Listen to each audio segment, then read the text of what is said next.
self-serving, persuasive talkers of everything and nothing. We are Conversation Con Artists. What's going on, people? It's your boy, Mr. On Point. And I am Calamity Red. And we are Conversation Con Artists, back for another wonderful, fantastic episode. You can find me on Twitter and Instagram at Mr. MISTER_on point and TikTok at Eddie B Talking. And I can be found at red_calamity on Instagram. We are still doing the listener letter portion of the show. So if you have a question, a comment, or a Reddit letter, whatever that you want us to read on the show, you can send it to our Gmail account, which is conversationconartists@gmail.com. And we will get at it. And I think we have one that just literally came in as we were recording. It just flowed in. Angel, you just made it. I appreciate it. However, if you would have sent it during the show, I would have, stopped and we would have done it. So just know anybody who want to send in a letter, we do this Sundays, roughly around 11, 12-ish, so you send us something before that, then we'll catch you. Or if you send us something within, an hour of doing the show, then we'll catch you, Colin caught us in the middle of the show before, so we take care of it. Let's get it started. Hey, con artists. It's been a minute. COVID finally caught up with me. Despite being triple vaxxed, I was sick as fuck, but on the mend now. If the vaccine is supposed to reduce your symptoms, I hate to think what it would have been like without the added protection. Damn. Y'all had me cracking up with the sex talk commentary. Mr. On Point, what was up with that voice? Red's reaction made it even funnier. My experience came naturally. It started because the sex was some of the best we had ever had. I don't know what was different that day, but I couldn't help but tell him how he was making me feel. It turned him on and it progressed from there. It wasn't like that fake ass porn shit. I do prefer amateur porn because you don't get a lot of that. I've only been with one person who was completely silent. I couldn't stand that shit. I need to know the person is enjoying themselves as much as I am. Otherwise, what are we doing? I don't like that shit at all. I need a grunt, a curse, a moan, something. I completely agree with everything y'all said about Kevin Samuels. Fuck that nigga. I've included a link and a screenshot for a Reddit post. Angel. I'm silent, dude. I don't make... So, during sex, I'll strategically make noises, I guess, when it's like, especially during like oral, I'll make very strategic sounds when it comes to a point that something is happening that I really like. Because people take that shit to note. Like, women take that shit to note. If you make a sound while they doing something, they be like, oh, it's like, that conditioning anybody. You know what I'm saying? Training a puppy. You do the same shit over and over again. Women ain't puppies, clearly. Okay. But when you talk about conditioning, like, animals is the best thing to use. You know that. All of the early founders of behavioral psychology use animals in their studies. Dogs specifically.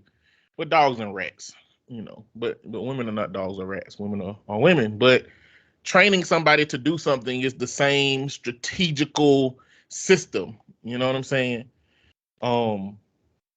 It's like, except I guess the woman give you the treat. Anyway. Okay.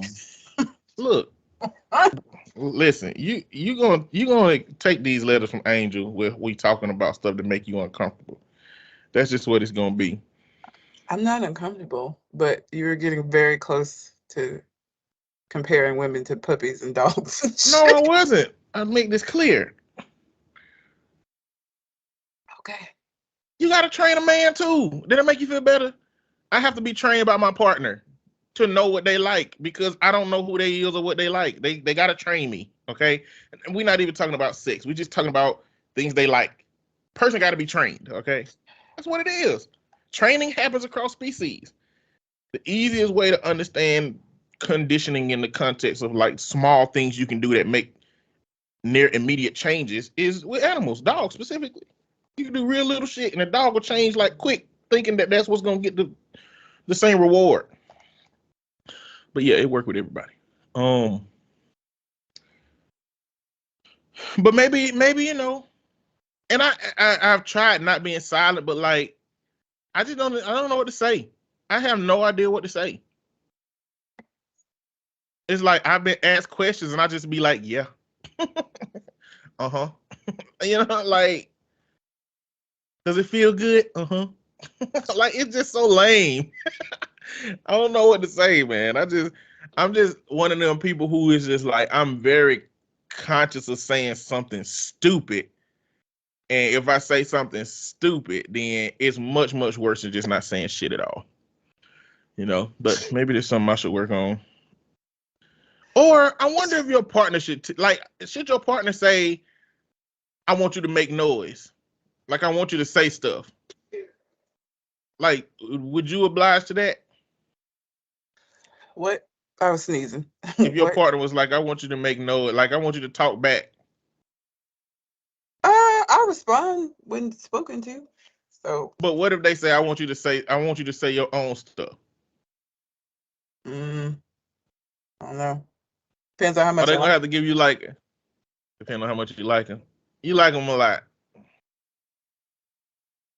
I would make an attempt, but I feel like I sound stupid. So, you know. Yeah, I guess it's something you gotta practice at, like everything. Anyway, let me see. I'm going to her Reddit letter. Okay. Am I the asshole for trapping a girl in her car, asking her if she wanted to hang out, taking her phone so I could get her number, and calling and texting her nonstop? She was just so fine and delicate. Is Oh my that the God. title? Yeah. Yes. You are the ass. Before I even read, like, all of that sound awful. All of that sound like kidnapping, my nigga. What? He reframed it to, "Am I the asshole for seizing the moment?"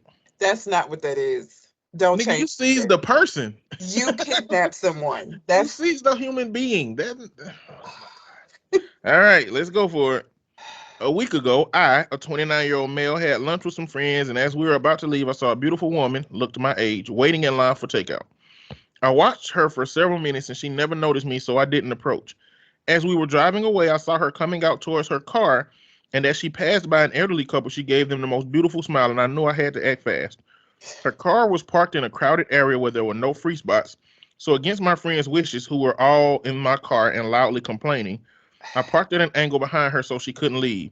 Then I approached her window and knocked. I quickly introduced myself and told her she was beautiful and asked if she was single.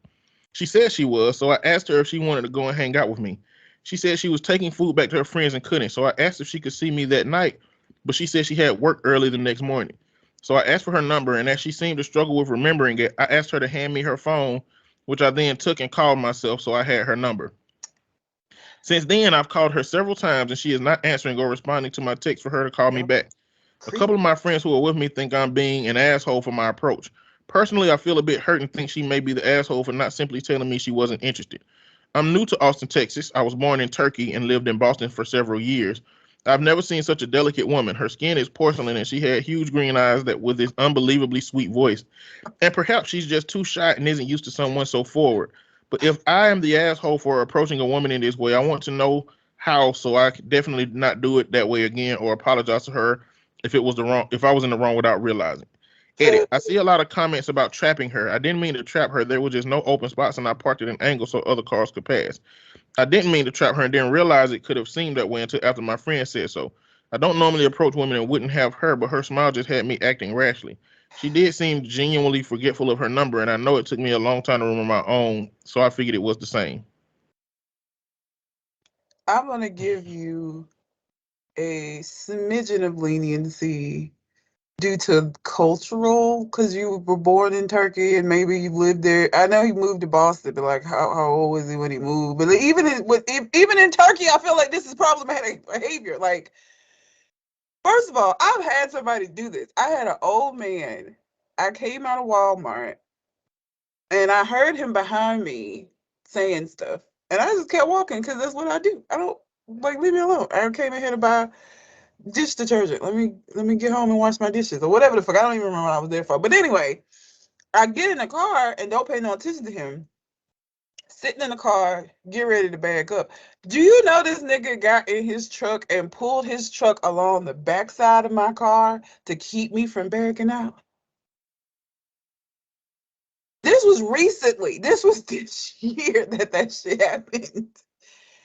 That is not okay. You can't force people to talk to you. You can't. That's not how that works. Even if she remembered her number and just didn't want to give it to you. First of all, what men don't understand is that there are men who respond horribly, no matter how nice you are in your rejection of them. They don't take rejection well. And so when you tell somebody you're not interested or you don't know what the response is going to be. So a lot of women aren't honest about, oh, I'm just not interested, because niggas don't take that well. And you can't look at a nigga and know if he going to be a nigga that's going to take it well or not. So you ain't going to roll the dice on your safety. So that is why a lot of women aren't just honest and upfront. I done told niggas before, like I'm just not interested. How you know? You don't even know me. I don't need to know you. Okay? I don't need to. I'm not interested based off of this right now. I don't want to know no more. I'm cool. Or if you tell them you got a boyfriend, you can't have no friends. Like, there's not a way for certain dudes. Now, there are dudes who do. I'm not saying it's all men. There are men that I've been like, no thanks or whatever, and they've been cool with it, and I've gone on about my day. They've gone on about their day. But it's hard to tell what the response is going to be sometimes. And that's why women just be like, giving out fake numbers, because it's just easier to dead this interaction and not have to deal with that nigga no more, and also not put your safety at risk because you don't know how men are going to respond to rejection. And again, this ain't even got to be on no embarrassing them, laughing in their face like, how dare you come up. You could be the nicest possible and they're going to still respond bad. So you just don't know. You cornered her, grabbed her phone, called yourself to force getting her actual number, and then blew her phone up. Read the room. She's not interested. It is excessive. And again, maybe it's a cultural difference, but I feel like in Turkey that still be problematic. Like, it's still a problem for you to like box somebody in to force a conversation with you to where they can't get away if they want to, other than to interact with you. That's not okay. You don't do that shit. Like, You know, the way I be hearing stories like this develop reminds me of when in Nemo, when the shark sensed the blood. You know what I'm talking about? Like in Finding Nemo. Okay, so you know when sharks sense blood in Nemo, when a shark sense blood, they have regular eyes, but their eyes turn full black, and they just get into a like frenzy mode of, you know, oh, gotta go get me some fucking fresh blood. Now it's like they be on that shit. It's like they be having this internal entitled dialogue where it's like, I saw this beautiful girl. Ooh, you should have seen her. And I saw a smile. And I knew I had to jump out the car and go talk to her. So I pulled up and I stopped behind her. And I was like, hey, girl, can I have your number? You so beautiful. And this man was literally like, hey, let's go do something now. She just got takeout, bro. You said that in your story.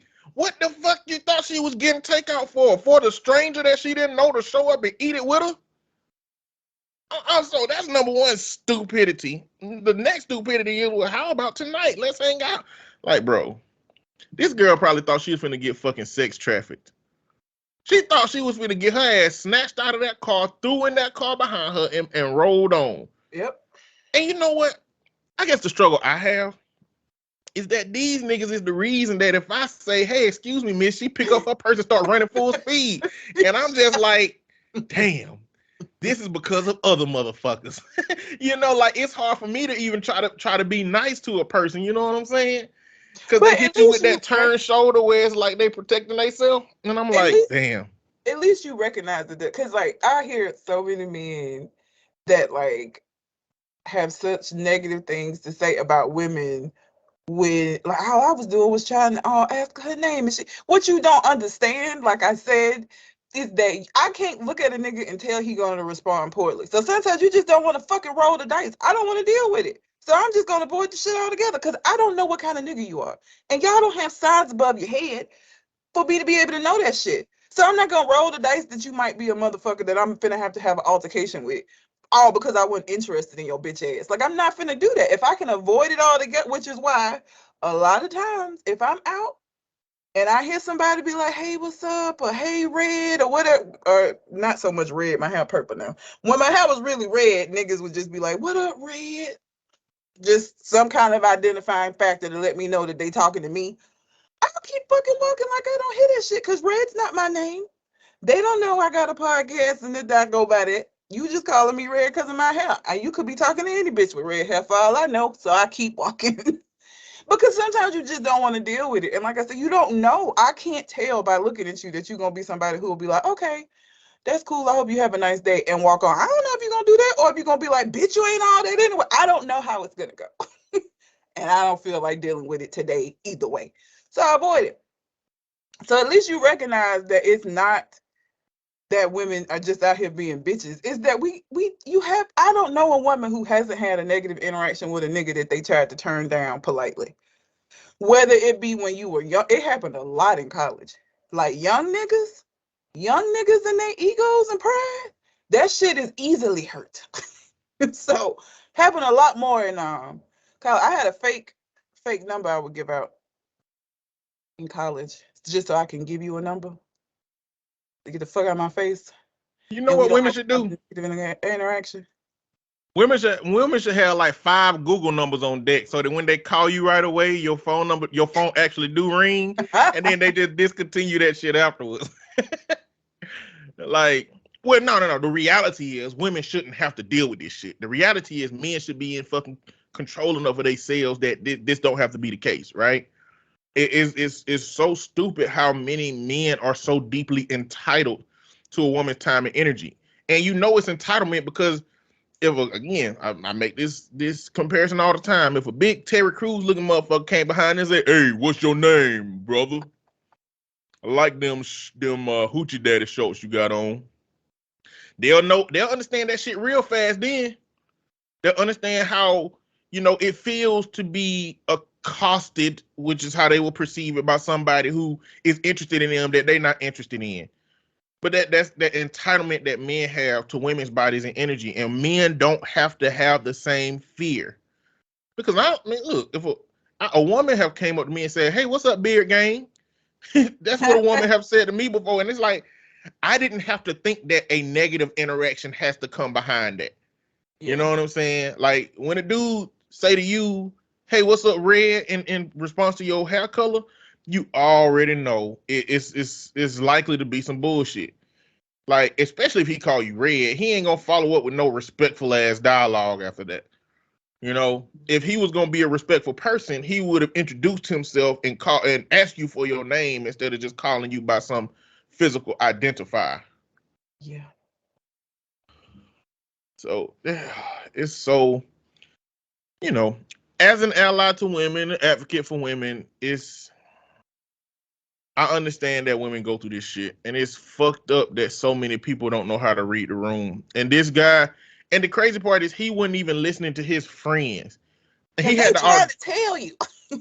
and he had the audacity at some point to say that she must be the asshole for not just saying no from the jump. Come on, man. You didn't make it easy for her to do that by blocking her in. Because again, what if you had responded physically violently? Like you just don't know. Like you just don't know. There's not a way for you to know if your safety is in danger when you get approached. You just don't. Like it's women that have been murdered and killed. There was it was a few years ago, a woman in a club. She was there with her fiance. Fiance wasn't around. Dude came up to her trying to holler at her. She was like, "I'm here with my fiance. I'm good." He took that shit negatively and went out and got a gun out of his car and came back in and fucking killed her. Like, niggas, there are men that cannot take rejection. And again, you don't know who that dude is and who it ain't. I can't look at you and tell you're not him. But people be taking it so personally, like, I ain't that kind of guy. How the fuck do I know that, nigga? I don't know you. We don't know each other. That's the point. I don't know. I can't look at you and tell that. And you know that you ain't finna do nothing crazy, but bitch, I don't know that. So I Maybe gotta he tell don't all know. people. Maybe he don't know. Maybe he believe he not gonna do nothing crazy in the moment until he get rejected and it triggers some bullshit. Yeah. You know what I'm saying? Maybe he don't know that. I'm not like that. That's what. See, the conversation going across TikTok that I responded to it several times is this self-proclaimed good guy. Those niggas is a problem. If a man in your life say, I'm a good guy, or why don't women like the good guy? If he's saying that shit, it's something wrong with him. He's at least got a low-level creep factor. At least. Because like I feel like it's the fact that they are a little bit weird or creepy is forcing them to like create this false identifier for themselves of being a good guy. It's one dude that was they stitched him off of TikTok. His name was Masonic Nurse. He was a weird looking dude, always talking about red pill and how he was a good guy, but this woman came out showing screenshots of him just being weird, asking her to borrow money. They hadn't met each other, knew each other, making inappropriate sexual innuendo without having, a significant enough built relationship with him. And he was just like, women don't want us good guys. And it's like, how are y'all defining good in this scenario? So my dialogue is that I don't think there's such thing as a good guy or a good woman or good anything. I think that all of us have opportunities to be a good person in moments that are chain linked to each other. Like, so, because saying I'm a good man is absolute. It means that everything you do is good, but that's not how humans exist.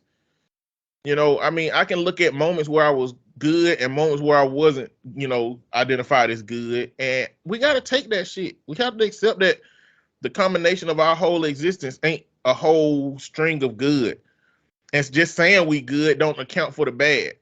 It's stupid to me that men want this title. Also, another part of that is I don't think you can identify yourself as good. I think that somebody outside of you got to identify that, because good, you can't apply what your version of good is to a person outside of you. Like, you can't tell the woman in front of you that I'm a good guy.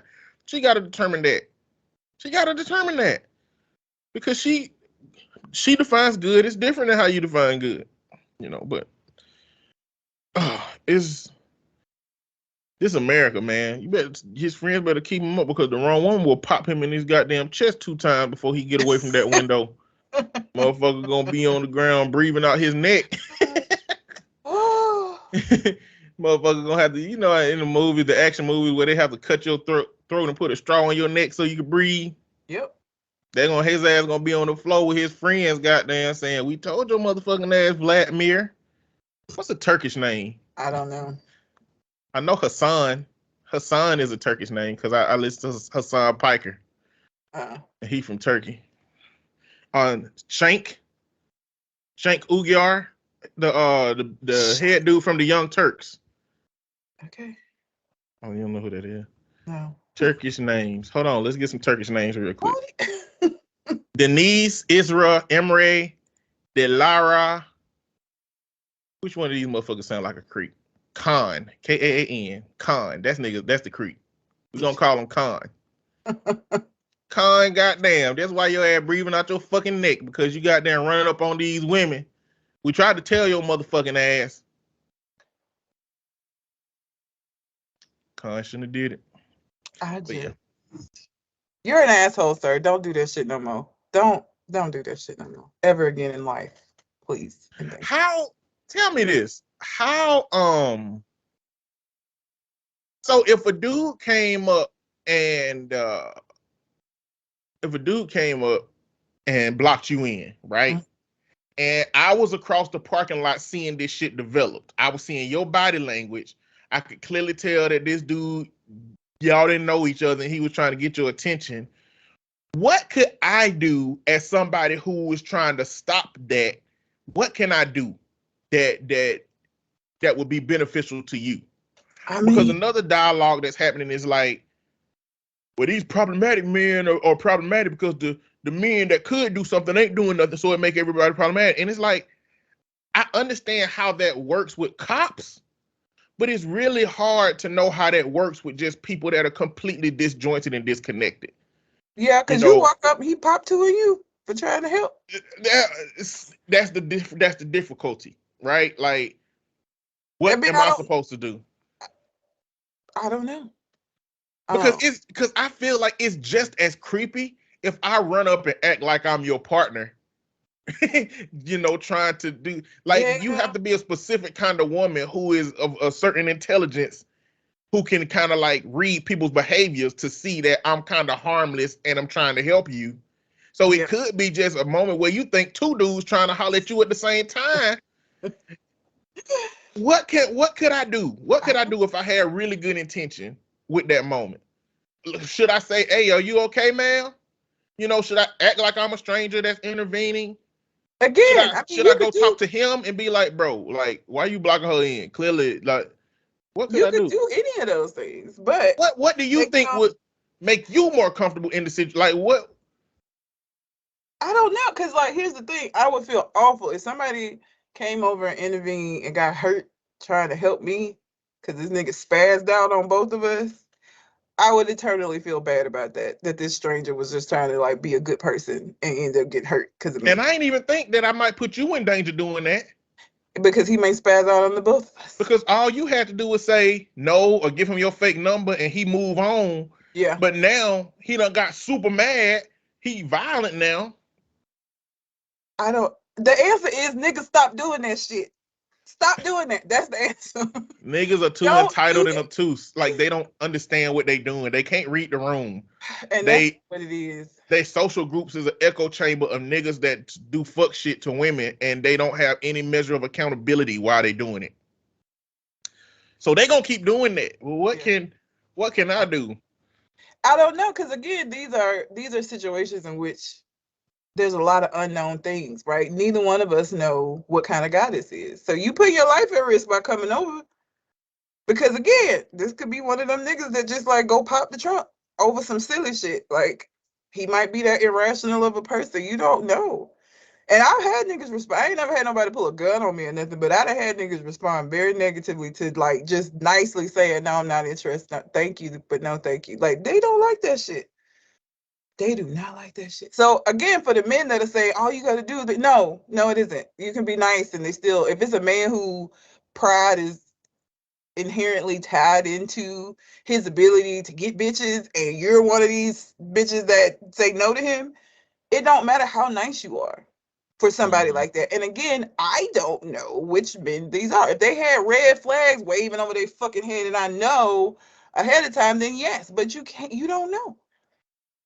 I have met men that were dressed very nicely that you would on the outside look at that's a nice educated nigga who gonna be able to know, still responded poorly. Like you just don't know. There's not like signs for you to look at and know that a nigga gonna respond badly to you not being interested. For whatever reason. Like it don't even matter to it could be because I'm truly just not interested. It could be because I'm with somebody else, married to somebody else. It could be because I'm a lesbian and not even interested in niggas altogether. There are men that none of these things will matter. And they would still take it personally and still respond poorly, no matter what the reason. That's just what it is. So I don't know what the answer is. If you approach the situation and you are putting yourself in just as much danger as I potentially may be at that point, and I guess you have to determine for yourself if you want to do that. Because again, we don't. It's too many unknown variables when these men come up. You don't know. I don't know what kind of dude he is. I don't know if he got weapons on him. Because it don't matter, obviously, with all of these shootings and shit. If it's the middle of the day, the middle of the night, don't fucking matter. You can get murked at any time. So I don't know. I don't know. Okay. So I don't know what I don't know what to do because it's like clearly standing by and watching. Standing by and watching ain't good, but I don't I mean, and when the old man, and the man who did this that pulled up behind me and blocked me in was an older married man. He told me he was married. He's like, I got a wife, but you got what I like, or you look whatever. I don't even remember exactly. I was like, no thanks, I'm good. Thankfully, he was not somebody who responded. He just like drove on off when I said no thanks. But the fact that you blocked my car in to like keep me from being able to just not respond is like, and that was scary in that moment because I'm like, what the fuck is this? This nigga. So even if I want to escape, I'm in a parking space. Can't Did he go get out the car? Rolled his window down. But I went ahead and rolled my window down the key because I feel like if I had like act like I didn't see all of this happening behind me, he would have got out of the car and came over to my car.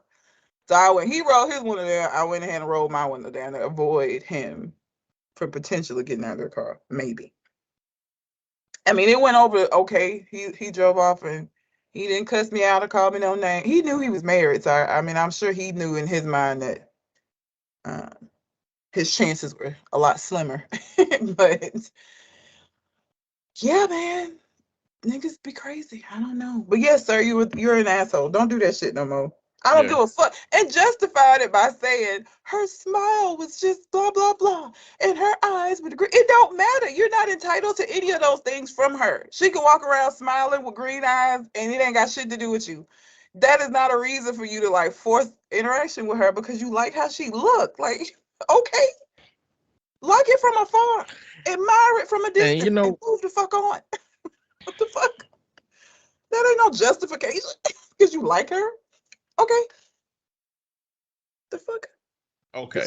So another thing, right? And this is gonna be a superficial, problematic part of the conversation, right? Do you have the level of attraction to do this yourself? Like, you can't do this shit looking like Sloth from the Goonies, goddamn. Running up on women cars like, hey, can I get your number? Like, you can't do that. You know what I'm saying? Like, and again, I'm not saying that. Let me be clear. No man should do this shit, right? No man should ever run up on no women just because you like them, right? You gotta inception yourself into this situation. You know what I'm saying? Like, you have to walk up to a person and introduce yourself in a way that gives them absolute freedom to say yes, say no, walk away. And you have to be comfortable with a no and walk away. Because even if all of those conditions are met and a woman declines you and some dudes be like, well, fuck you then, bitch. Yep. That still creates that same level of fear. You know what I'm saying? Like, you need to be able to walk up to a person, introduce yourself, give them an opportunity to say yes or no, walk away. And if they choose to walk away, say, I appreciate your time, ma'am. Enjoy your day. And then go on about your business. It didn't work, okay? But you also got to understand that, like, socially, if you don't look like a motherfucker on the S-curl boxes and the boxes in Walmart, you need to act your attractiveness. Do niggas still get S-curls? Is that still a thing? Yes, go to Walmart. I know the boxes are still in there. You know, I have to go over there to get my hair products, but I feel like I don't be seeing a lot of like genuine looking niggas no more. You know, you gotta go to family reunions. Oh. You gotta go to family reunions and cookouts. These are the uncles that don't do nothing but sleep with the same 3 women in the neighborhood, so them the only houses they be at. So you gotta wait until they out in public at a family function. They don't be in Walmart. They just get their women to go buy them all the stuff. Okay. Yeah, like, so they don't be out here. Shit. And wow, thankfully, respectfully, it's terrible. Please don't. But the actual attractiveness was a joke. Nobody should do none of that shit, no matter how unattractive or attractive you are. Leave women alone, goddamn. At this point in our juncture of connecting and engaging with each other on a social level, men right now just need to leave women the fuck alone in public. All men just need to leave women the fuck alone. The only women that you should be engaging with is if a woman asks you to get something off the top shelf in the grocery store when you walking by, which happened to me every now and then, where a woman will be like, can you grab that off the top shelf? Every now and then I'll see her clearly looking up at something, trying to figure out in her head how she gonna get that shit. And I'll just be like, which one? And then she'll point to which one and I'll grab it and I'll hand it to her. That happens every now and then. I get that. Because I'm tall for a chick. I'll be walking by some little old lady. Can you get that for me? All right, yeah.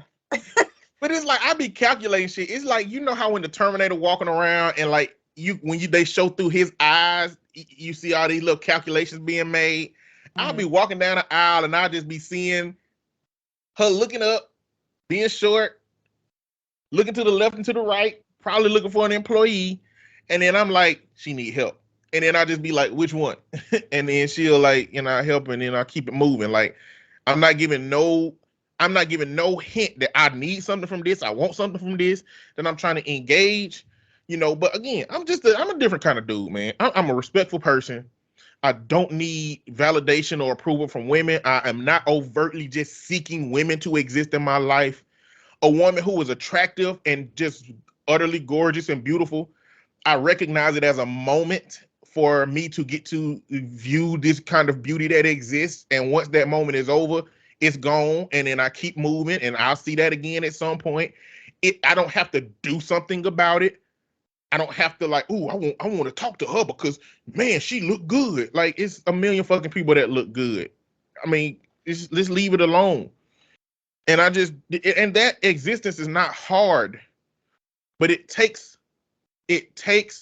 holding yourself accountable for the people that wear the same meat suit as you do, from your past. Look, I got what I'm saying by that is I have the same meat suit as all men that have existed. And I have to hold myself accountable for the behaviors, the rules, the actions, and all of the shit that those men set that keep women feeling like this. But men want to, it's an oppression. They use the same rhetoric. It's like, well, I didn't do it. It wasn't me. Just the same white people be like, well, I wasn't the one that owned slaves. I've never put a whip to your back. I've never kept you from eating at the table. I didn't throw the pig entrails on the floor for you to eat. Like, don't matter. Don't matter. You wear the same skin color as the motherfuckers that fucked over the system, and men wear the same meat suit as the motherfucker that created the rules. And it takes a special kind of motherfucker to understand that shit. I understand. Not to say that I don't got no blind spots, but I definitely don't fuck with women out in public. Because I don't even want to be embarrassed out in public. My damn self. But anyway, yeah. You the asshole. Thanks for the letter, Angel. Yep. You sent us down a rabbit hole, a 30-minute rabbit hole of talking shit about this random Turkish motherfucker named Khan. I'm mad you gave him a name. It make me feel better to name him. Because I don't want to just think of any Turkish person. It's Khan. Khan would do that. I again purposely pick ones that have been deemed assholes to see if we agree. So I chose some from Today I Fucked Up instead Okay. of Am I the Asshole? So Okay. I got some for you to choose from. I'm gonna read this one first because I just want to know what this is. Because it's Am I the asshole for going back on a promise I made to my husband 8 years ago? Oh damn. And I want to know what promise you made. Because if it's some shit like, once I finish school, you're gonna be able to go, like something that takes 8 years to accomplish, and then you accomplish it, and you like, well, fuck that, I don't want to do that no more. Then yes, you're the asshole. So I just want to know what it was she promised 8 years ago. Glad to get it. My husband and I have been married for 11 years. We met in college and got married shortly after graduating. We are both very career oriented and have professional goals that we want to attain. About 8 years ago, we had multiple changes in our lives. The first was me finding out I was pregnant unexpectedly. The second was my husband losing his job when the company he worked for filed for bankruptcy. We had a lot of hard conversations about what these two things meant for our lives. Ultimately, we decided to keep the baby and have my husband stay out of the workforce to get our home ready for a child and to be a stay-at-home dad while I continue to pursue my career. We came to this agreement with the understanding that he would be able to pursue his career again in the future. Then 4 years ago, we had another unexpected pregnancy. Yes, I was on birth control and taking it properly, but no, we are not using condoms. Now we have two lovely and two amazing children. The pandemic hit my husband harder than it did me, as he was taking on the majority of childcare, and the schooling at home for our oldest was difficult. As hard as it was on him, this time period couldn't have been better for my career. Over the past 2 years, I have received multiple promotions, and my career trajectory is years ahead of where I thought it would be. A few weeks ago, I received a job offer from a different company that would be another big jump for me. However, it would require relocating to a different state. I excitedly brought this up to my husband, but he wasn't happy for me. He asked what that would mean for him going back to work, and I told him that it would take some time for us to get assimilated to the area and for me to get accustomed to the new job, as it would probably be higher stress than what I'm doing now, but with much higher pay and benefits. I told him that we could discuss him going back to work in maybe a year or so after we move. Ma'am. He told me that he's tired of being a stay-at-home dad. He's become resentful of watching me get to achieve my goals and dreams while he is living a life he never envisioned himself doing. He told me I'm being selfish to want to uproot our family for my job and asking him once again to put his goals and dreams on hold so that I can achieve more of mine. I told him that being a stay-at-home dad doesn't have to be permanent, and this is just another huge step for us as a family. He cut me off and said, no, it's a huge step for you. For the rest of us, it's just moving. I told him that was unfair. He said the unfair thing was me breaking promises I made to him. I told him that was years ago and things have changed. If I'm being honest, I know it is going to be hard for him to get back in his career after being gone for so long. A huge gap like that in his employment record is almost DOA for him to get a good job. I feel bad about it, but we do have a pretty good life as it is, and this new job would only offer more opportunities. You have a good life as it is for you. Like, you have a good life. He probably ready to hang himself on a daily basis. You can't say we have a good life. You have a good life, ma'am. He telling you his life ain't good. Telling you he's not happy. You cannot look at somebody and say things are good when they're saying it's bad. You can't do that. Like, this is so funny because it's the opposite. It's the same thing. If this was a man that was out working and the woman was a stay-at-home mom and wanted to go out, this is the same shit, except for reversed. Well, no, because it's the social expectation that women do this. It's not the social expectation that men do this. Which is even more the fact that he was willing to do it and not he let her career flourish for the time that it has, and he played his part, and now he want what he was promised, which is understandable. I wonder what his goals are. Are his goals just to be able to work, or like does he have like a trajectory? You know, like whatever she do, she fucking good at it. Like Yeah. she running the numbers up on their ass. But whatever she doing, she good at it. I wonder if his goals are the same, or if it's just like theoretically, if I had a chance to do this, maybe I'd be doing as well as she is. That might not be the case.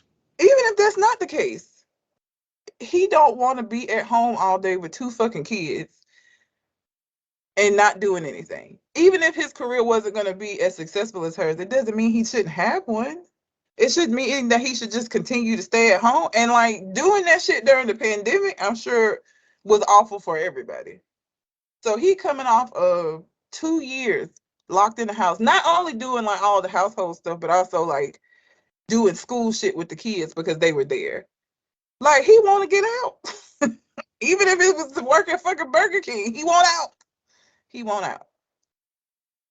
And that was the agreement. It'd be different if he had agreed to just this was what it was going to be, and he was just going to do this indefinitely. But the agreement was that at some point he wasn't going to have to do this no more. And now she pushing it back further and further, because what happens in a year if she get another opportunity? That's very possible. Well, I mean, and there's always middle ground, because what my cousin them did was wife was stay at home mom and he was managing restaurant. Now he kept his hands in the pot of different women, so like her motivation for him not working was like, you tripping, bro.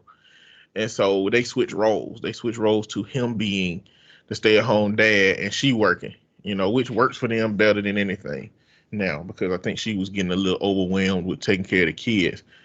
But I was telling him, I was like, even if one of y'all got a full-time job and paid somebody to take care of the kids, even if it took nearly all of that money to do that, it would still be solving a problem, which is becoming overwhelmed with the child caring component of this. So a middle ground, like if I was in this situation, I'd be like, how about I work and we just pay for child care? And I can start working on that for myself and blah, blah, blah, blah, blah. I think we don't know what their goals was about their children.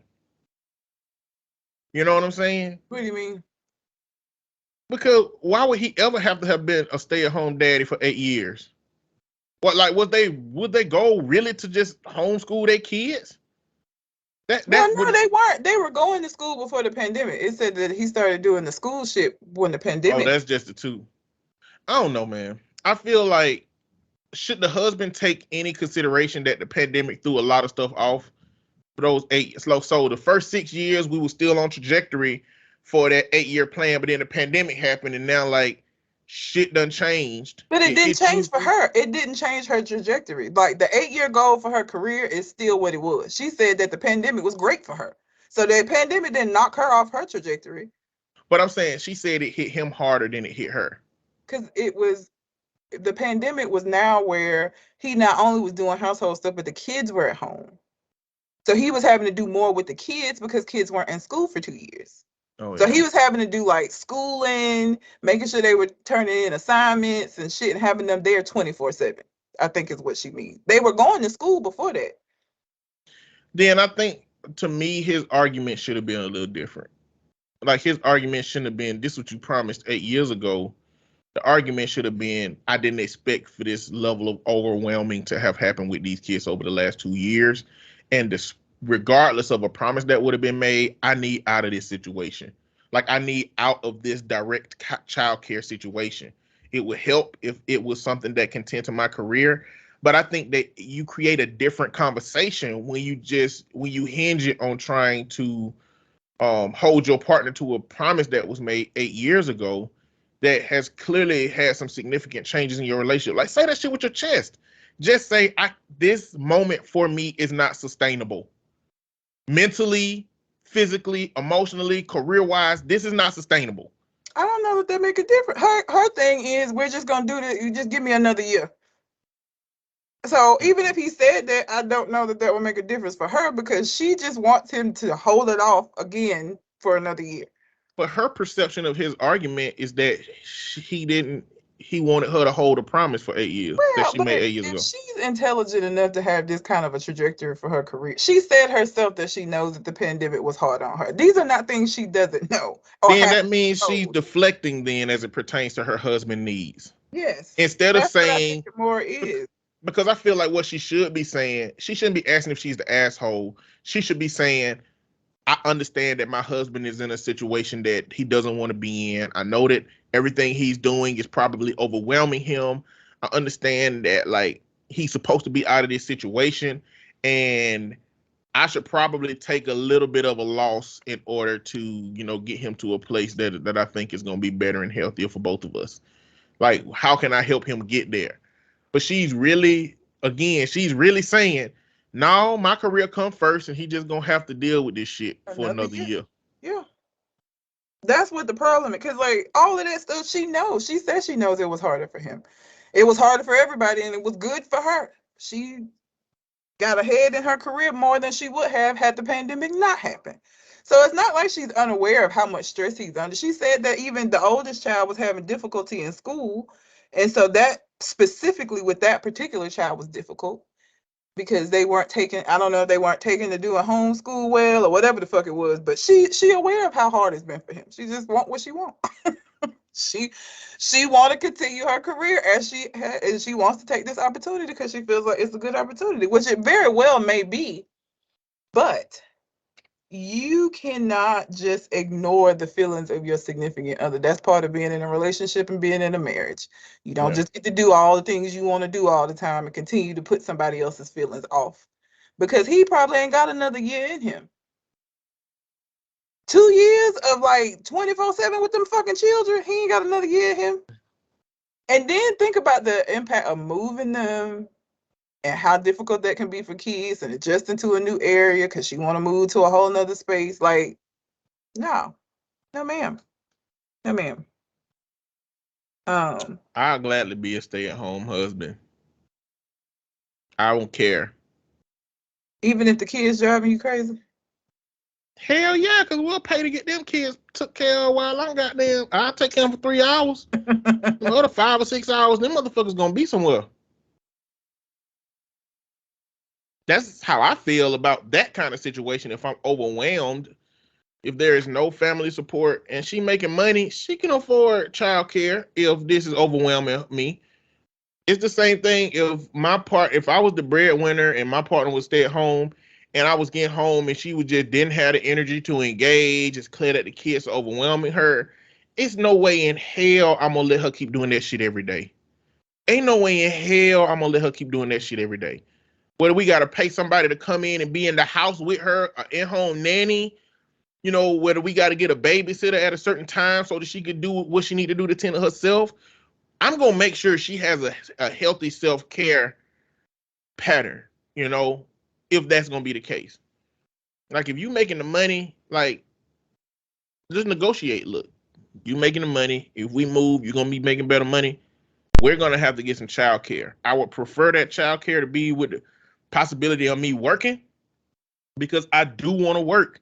I don't want to be here in the house for the rest of my life. But it's negotiations that can be made. But at the end of the day, she's going to have to accept that she can't, from his perspective, she's just focused on her career. And this is gonna end her marriage. And Right. and her husband gonna get the kids. Kids. Someone said, you're the asshole for your whole attitude. You should now be as supportive of him as he has been of you. We do not have a pretty good life. You do. Your husband is unhappy and you are marginalizing him and his own family. If you want to move, start actively supporting him in his job search and start interviewing nannies in the new location. Stop acting like a 1950s man.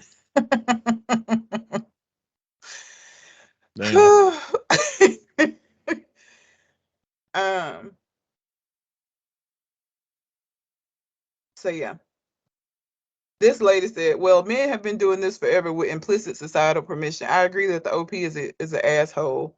But I think there could be a happy medium for everyone. OP should take the new job, pay for daycare after school, and encourage husband to go back to school or pursue something to further his own career. Why should he have to remain a stay-at-home parent if he hates it? I hated being a stay-at-home mom, and my ex said, sorry, not sorry. We're divorced now. He got his great career at the expense of no longer having a family. He hasn't seen his kids in almost a decade. This is by his choice. I don't keep the kids from him. OP, you need to work together with your spouse to find a way to uplift you both. So yeah, I mean, you living your best life and he miserable. He's truly miserable. And he telling you that he miserable and you're just like, well. Like imagine being him and your partner come home fucking dancing on the clouds saying, I got an amazing review today. I talked to my supervisor, my boss. And then you like, well, I got threw up on twice, fix some hot dogs, Also, I need you to give me a bigger allowance so that I can go get some stuff for myself from Amazon. Come on, man. Like, and again, that's something that women deal with en masse in America. They shouldn't have to either. I don't think anybody. No, I agree. That's what I'm saying. I agree. But women deal with that shit because like men are socialized to be career focused and women are socialized to be at home and be nurturers and caretakers. Nobody should be in those systems. And especially if somebody raises a concern in that system, that the system is problematic, then their partner should take into consideration that shit and make changes that need to be made for the sake of their partner. Yeah. Period. Pooh. I'll do one more and then you can do yours. So I'm gonna let you choose. Am I the asshole for refusing to buy equal gifts for my children? Am I the asshole for not giving my son part of his trust fund early because he refuses to sign a prenup with his fiance? Am I the asshole for buying my girlfriend a blender instead of the necklace she wanted for our anniversary? These are lesbians, by the way. Am I the asshole for proposing to my boyfriend the day before my sister's wedding? Why would you do that? just Pride Month. Rude. Pride Month.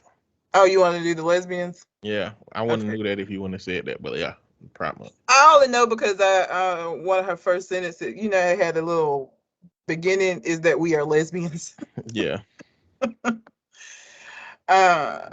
Before I start, I'd like to say that my girlfriend and I are both women. We are lesbians. I took that to mean that when you said exactly. But okay, girl. I say this to hopefully preempt the typical man comment. It don't matter, ma'am. You can still be having some misogynistic behaviors, but let's see. This happened last month, but my best friend and hers are still giving me shit about it. So your own best friend telling you on some bullshit? Okay. We had our 1 year anniversary. I asked what she wanted, and she told me just something romantic, a little necklace or something cute. While browsing around on Amazon, I found an emulsion blender, and it pinged in my head. My girlfriend loves cooking and always talks about all the gadgets she wants. Plus, she made homemade tomato sauce, and I remember her complaining how hard it was to make the sauce smooth because she didn't have an emulsion blender. I'm a very practical gift giver. I like to give things that people will use, so I bought it and was super excited to give it to her. The day rolls around and she gives me a bottle of whiskey I had my eye on for ages but could just never justify the cost. I was so hyped and encouraged my girlfriend to open hers. She opened it and her face kind of falls and she goes, "Oh, an emulsion blender?" And I told her I remembered her talking about all the kitchen gadgets she wanted and was so excited to give it to her. She kept her cool but told me while she appreciated the thought, she was a little upset that it wasn't jewelry. I was confused, so she explained that she felt anniversaries should be more about romantic, sentimental gifts versus practical. That she appreciated it greatly, but couldn't lie to me that she wished it had been the necklace she pointed out to me online. It was nothing fancy, a $30 mushroom necklace. I shared my woes with my friends, and my friend thought it was hilarious that I was so inept and that he understood why my girlfriend was upset with her gift. Girlfriend's best friend also got wind of the situation and has been ribbing me with telling my girlfriend to get back to the kitchen. My girlfriend and I are fine, but I know she was disappointed and she ended up buying the necklace for herself a week after I gave her the blender. So am I the asshole for giving my girlfriend a practical gift versus the necklace she wanted? Yeah, she told you what to get. Get that thing. Don't ever just do what you want to do. Okay? Do what you're told when it comes to giving gifts because you're I gonna fuck it up. disagree. I What? disagree. Partially. Okay. I think you should do what you want to do and what they want to do. Like, So do she what should have you. bought both? Yes. And $30. $30. Listen. A bottle of whiskey that's outside of somebody's price range that somebody bought is probably $180 bottle. Mm-hmm. And all she wanted was a $30 something. Yeah. Get her that $30 necklace and an emulsion blender, and you still save more money over what she spent on that fucking bottle of alcohol. Yeah.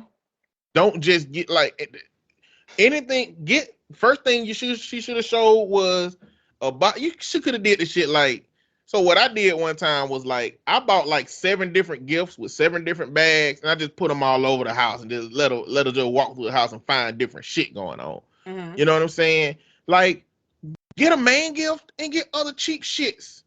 Like to make it a moment, but like make sure you get that thing that they want. That is you have to do that. But so where I disagree is where you say don't do what you want to do what you want to do, but the priority is doing what you know that they want. Please get them what the fuck they asked you for. Unless she asks for a practical gift, don't do that. Again, yeah, you can get it in addition to, but if she's a sentimental, romantic kind of person, then yeah, a fucking blender is an insult. Like, she's supposed to think of you every time she in there making tomato sauce? Like, Listen, I'm gonna give y'all the secret, okay? For those of you, this is the secret, all right? For those of you who are horrible gift buyers, who are practical gift buyers, who have a partner that might like meaningful shit, get a fucking charm bracelet. Okay. oh yeah. You get a charm bracelet, and now all you gotta do is just buy different charms every time it roll around. It will be connected to that one sentimental item, and you can run that until you're ready to buy a new charm bracelet. And then you keep running it, just keep running it. Do a silver one the first time so you can do all silver, then do a gold one the next time so you can do all gold. If you're leveling up in life, get a more exquisite one. You know what I'm saying? A charm bracelet will keep you running for about a year or two. Trust me on this. Trust me on this. It's a good thing to do in a situation where you got a partner that like meaningful, sentimental shit. And then charms exist in so many ways. Yeah, you can literally buy a charm that represents any possible thing. Exactly. Yeah. That first trip y'all took to the theme park, roller coaster charm. Yep. You know what I'm saying? The pet that y'all shared together that passed away, puppy charm. You know what I'm saying? Like you can always, and that whole bracelet gonna be full of remnants of what y'all's relationship has been. Yep. That is the best thing you can do. But also get them the shit that you think they want to have practically. But see, this is the thing. This is the moment that you missed. This is the moment that you missed. This is something that you never ever do. You never buy a woman housemaker shit for a birthday, for anniversary, for a holiday. Buy that shit a week before or a week fucking after. But you do not buy that shit on no holiday. Nothing that's no vacuums. I don't give a fuck if she been saying that she want the Roomba.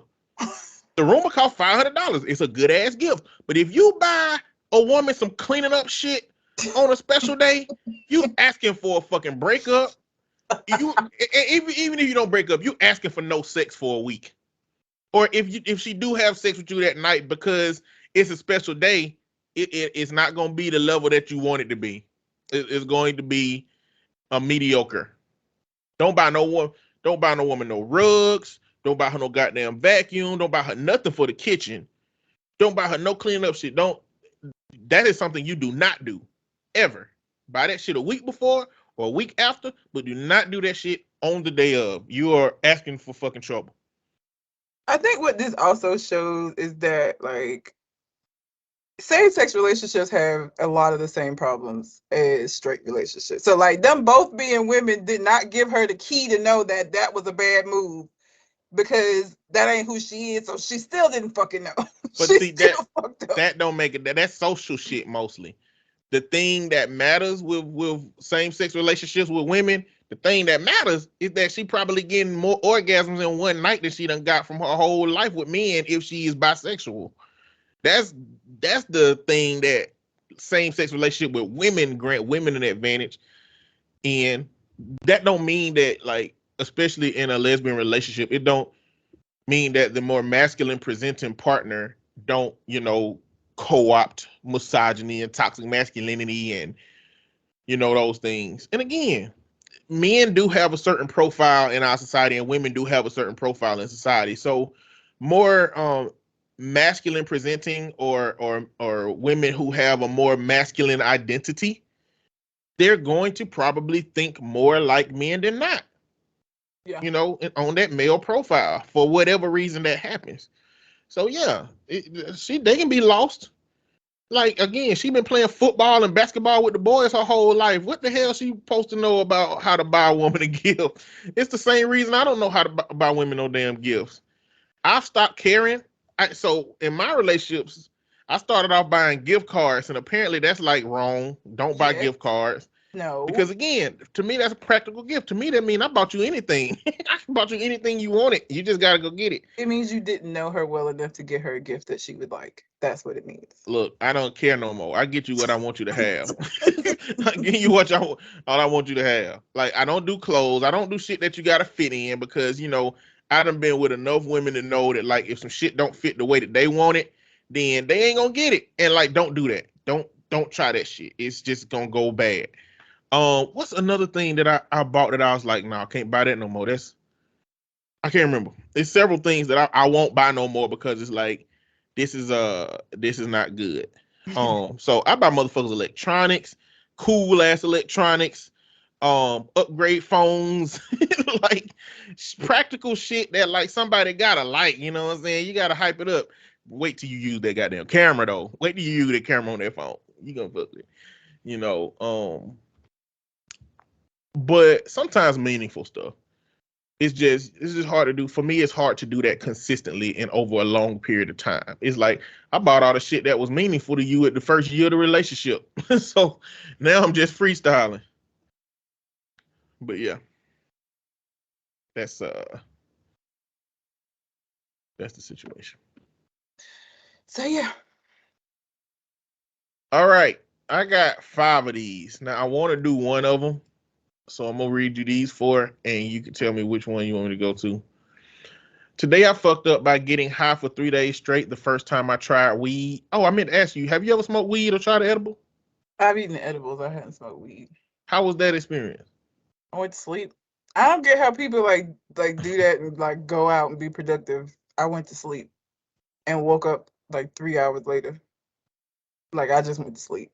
Oh, It so made the me edible sleep. put you to sleep specifically. Like it wasn't nighttime like I went to No. bed for the night. Nope. You had no special dreams or nothing? No. I've been thinking about taking an edible lately. I ain't never smoked weed or took an edible, but I was thinking about like taking a Delta 8, which is like weed light edible. And you know, when I decided that I was gonna have a drink, which the first time I drank last year, it still took me about 6 years to have a drink. So me thinking about doing it don't mean that this shit happening next week, because any of my friends who listen to the podcast gonna be like, Eddie, I heard you was gonna goddamn take an edible. When you gonna do that? I'm gonna be there. Nigga, leave me alone. Shit might happen in 5 years. Not 5 years. But I'm thinking about it. Okay. Today I fucked up by getting high for 3 days straight the first time I tried weed. Today I fucked up by letting my curiosity get the best of me and finding out I was sort of catfished. Today I fucked up by playing with my Tinder date's cat. And today I fucked up by accepting a free weed grinder and almost having a heart attack. How did those two things go together? But I That's want to how- know about the catfishing. That's how the today I fucked ups work. You just never know what the hell can happen. Like, All right. Posting this on a throwaway because quite frankly, it's insanely embarrassing and shameful and I don't really know how to feel. And this is today I fucked up by letting my curiosity get the best of me and finding out I was sort of catfished. So a little while ago, I was a Twitter mutuals with a girl who used to go by the name Silence. We were very casual mutuals and never really spoke too often, but the girl in the pictures that were casually posted was somebody that my friend and I used to talk about all of the time because of how pretty she was.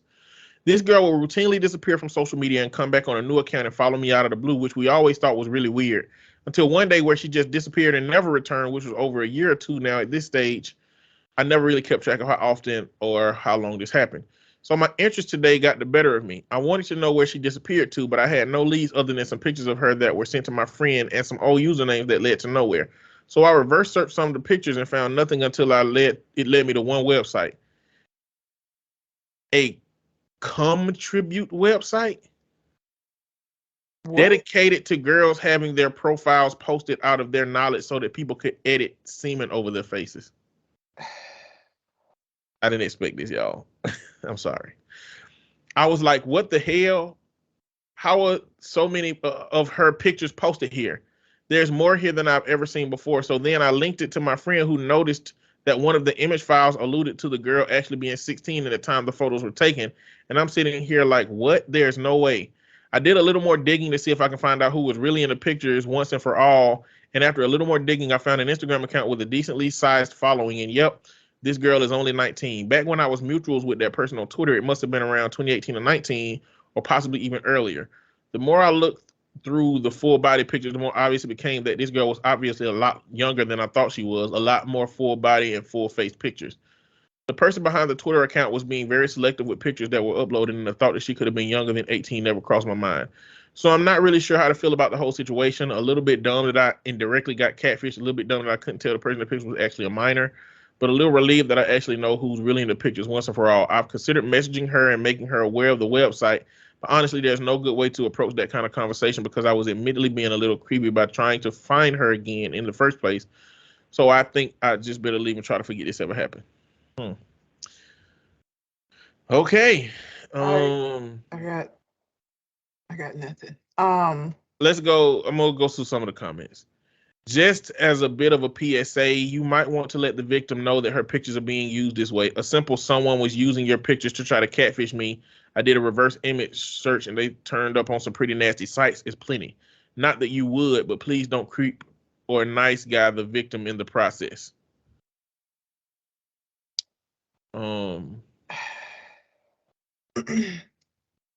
They responded, I'm in the process of messaging her now, asking if the names are familiar at all, and that they may have been used on the sock catfish Twitter account once upon a time. I did not know this is where this letter was gonna go. Clearly, we don't read these at first. But I don't know, man. This is, this brings us to a conversation about. So there's this guy on TikTok who, in a conversation about Bad Baby, ain't that her name? The Catch Me Outside girl. Yeah. About how many guys were watching her and waiting for her to turn 18 so that they can, pay for her OnlyFans. I mean, creepy people. The Olsen twins. People had countdowns to when they became legal, and they didn't even do no shit like it's just creepy motherfuckers out there. He was defending the fact that watching or looking at an underage child is not illegal. Acting on those things is illegal. Child porn is illegal. Watching underage kid, like, yes, it is illegal. That doesn't. Well, again, let's discern. Absolutely. And all this shit is morally fucked up to me. But what he was arguing was that looking at a girl that is not in a sexual capacity is not illegal. Right? So seeing Bad Baby, if a man was looking at Bad Baby on Uncle Phil, Dr. Phil, and saying, well, she's attractive, that's not illegal. Or even saying things to yourself like, I like how her body is shaped. It's not illegal. It's creepy, though. It's very creepy. But he was defending that concept. He was defending men who just looked at her up to 18 and then paid for her content because it's not illegal to look at an underage child. And everybody on TikTok was like, bro, this ain't the hill you want to die on. Because what he's done on his platform is he's defended so many men that he's trickling over into defending men that don't need to be defended.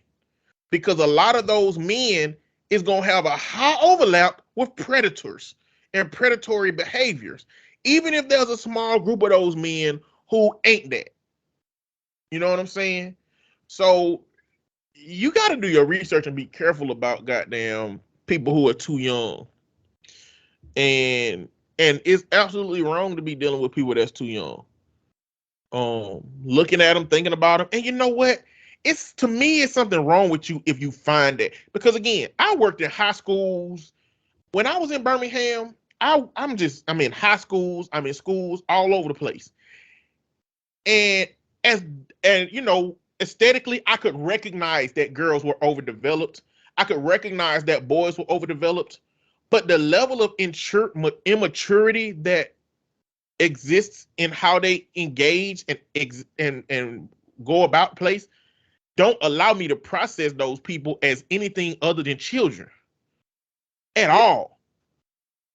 You know what I'm saying? And I could tell that because I remember watching a teacher walking next to a overdeveloped teenager, and just the way that grown woman was walking, it was just like, that is a grown woman. You know, that is what I am attracted to. You know? And so a part of me is like, I'm glad I ain't got, like, again, if there's a part of the brain that is kind of twisted or not cranked right for people to be able to look at kids and think, you know, this is something appropriate to look at, or if you had an experience that kind of halted you from being able to look at adults, and so you look at kids, I'm like, I'm glad none of that shit happened to me, man, because I didn't want to deal with none of this shit these niggas dealing with on that. Again, that ain't even the biggest problem is that women and girls are dealing with this. And also, there's a lot of women who got accounts of when they were girls of men saying inappropriate things to them. And it's terrible. But, you know, I just used this weird story that I just read to, you know, go into a different conversation, because that was It was very weird. Weird today. I fucked up. And it was high rated. That was weird. I'm gonna read these last two. Okay, I'm gonna read one more, and because I want to know what happened with this cat, because I like cats. You know, I like cats.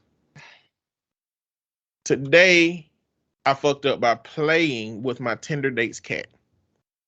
Throwaway count because this is really embarrassing. This actually happened today, about 30 minutes ago. So I went on a Tinder date with this girl last night. It was great. She's pretty, and we had a great time. We came back to her place as it was close by, and ended up doing the deed multiple times and ended up in bed. Now, I haven't had much action in a while, and it really tired me out, so I slept like a rock.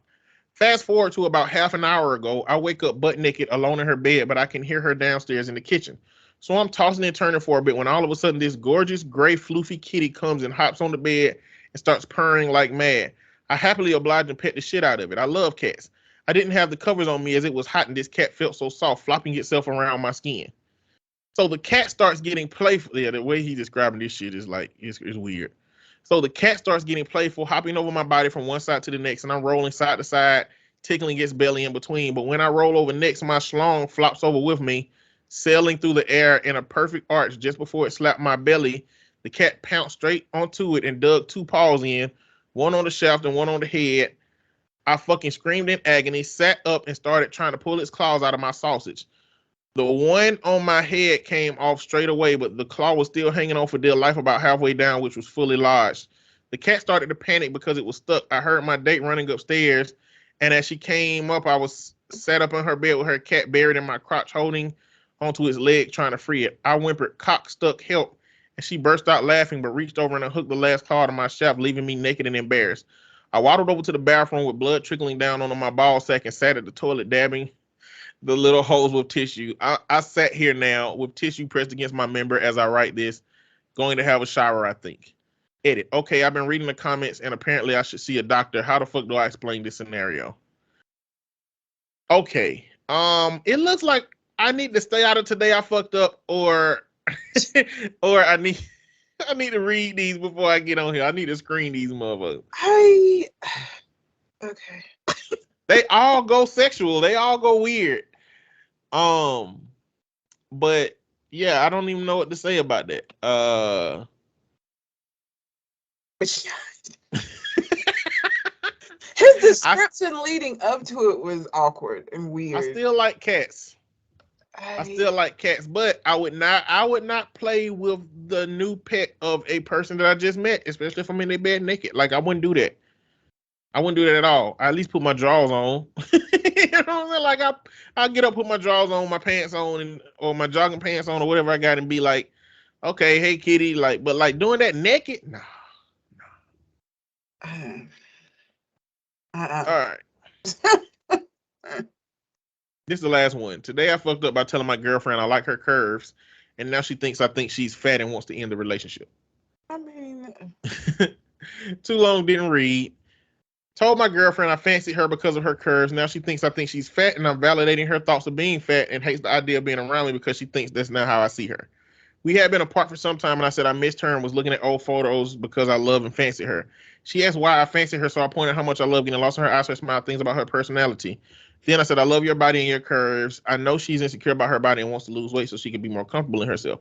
I know I messed up by saying curves, but I don't think that was a bad thing because curves isn't synonymous with weight. I wanted to reassure her that I do love her and want her. I've always told her she's hot and gorgeous and we have a very active sex life. But this has turned into it that she thinks because I said curves, I fancy her because she's fat and I'm validating her thoughts about her being fat, which is not the case because she isn't. I've tried to reassure her that I fancy her and would fancy her if she lost weight. She doesn't even want me in front of her to be around her because she feels horrendous and thinks because I fancy her in her current body that I'm either lying or only fancy her because of how she is currently, which she doesn't want to be. Bro, you put yourself in a fucked up feedback loop. You can't even get out of this. I mean, it's like you like me because of how I am and I don't like how I am, or you're lying and really want me to be how I want to be, but I'm not that, and so I don't like that you feel that way. I don't know how you get out of this shit. It's too much. It's trauma. And he sounds British, European, yeah, British, fancy. You keep saying fancy, yeah. Yeah, we don't really say that unless we're saying something is fancy. We don't use it to say we like something. Unless somebody's name is fancy, like on the Jamie Foxx show. I've never known anybody else but her to be named Fancy. Is there anybody else named Fancy? No, I mean, that's a cat name. And no human named Fancy. Her name is Francesca, and that's what they call her? Yeah, it is Francesca. That sounds like a cat name too. Fancy person cat name. I don't know. Cat time, Francesca. Yeah.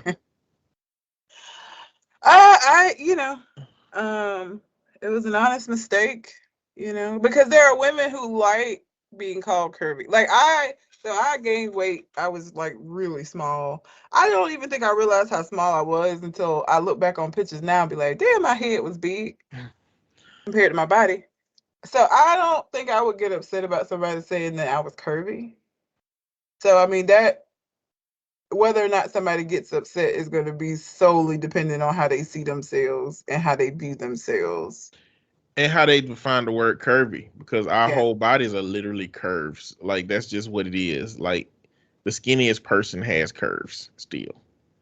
Do they?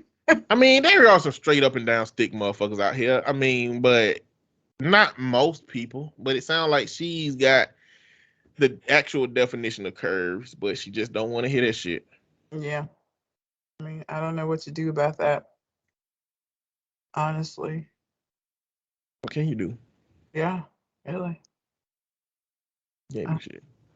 pretty I think I'm much. gonna stay away from Today I Fucked Up because those all sucked. They were strange for sure. They were strange.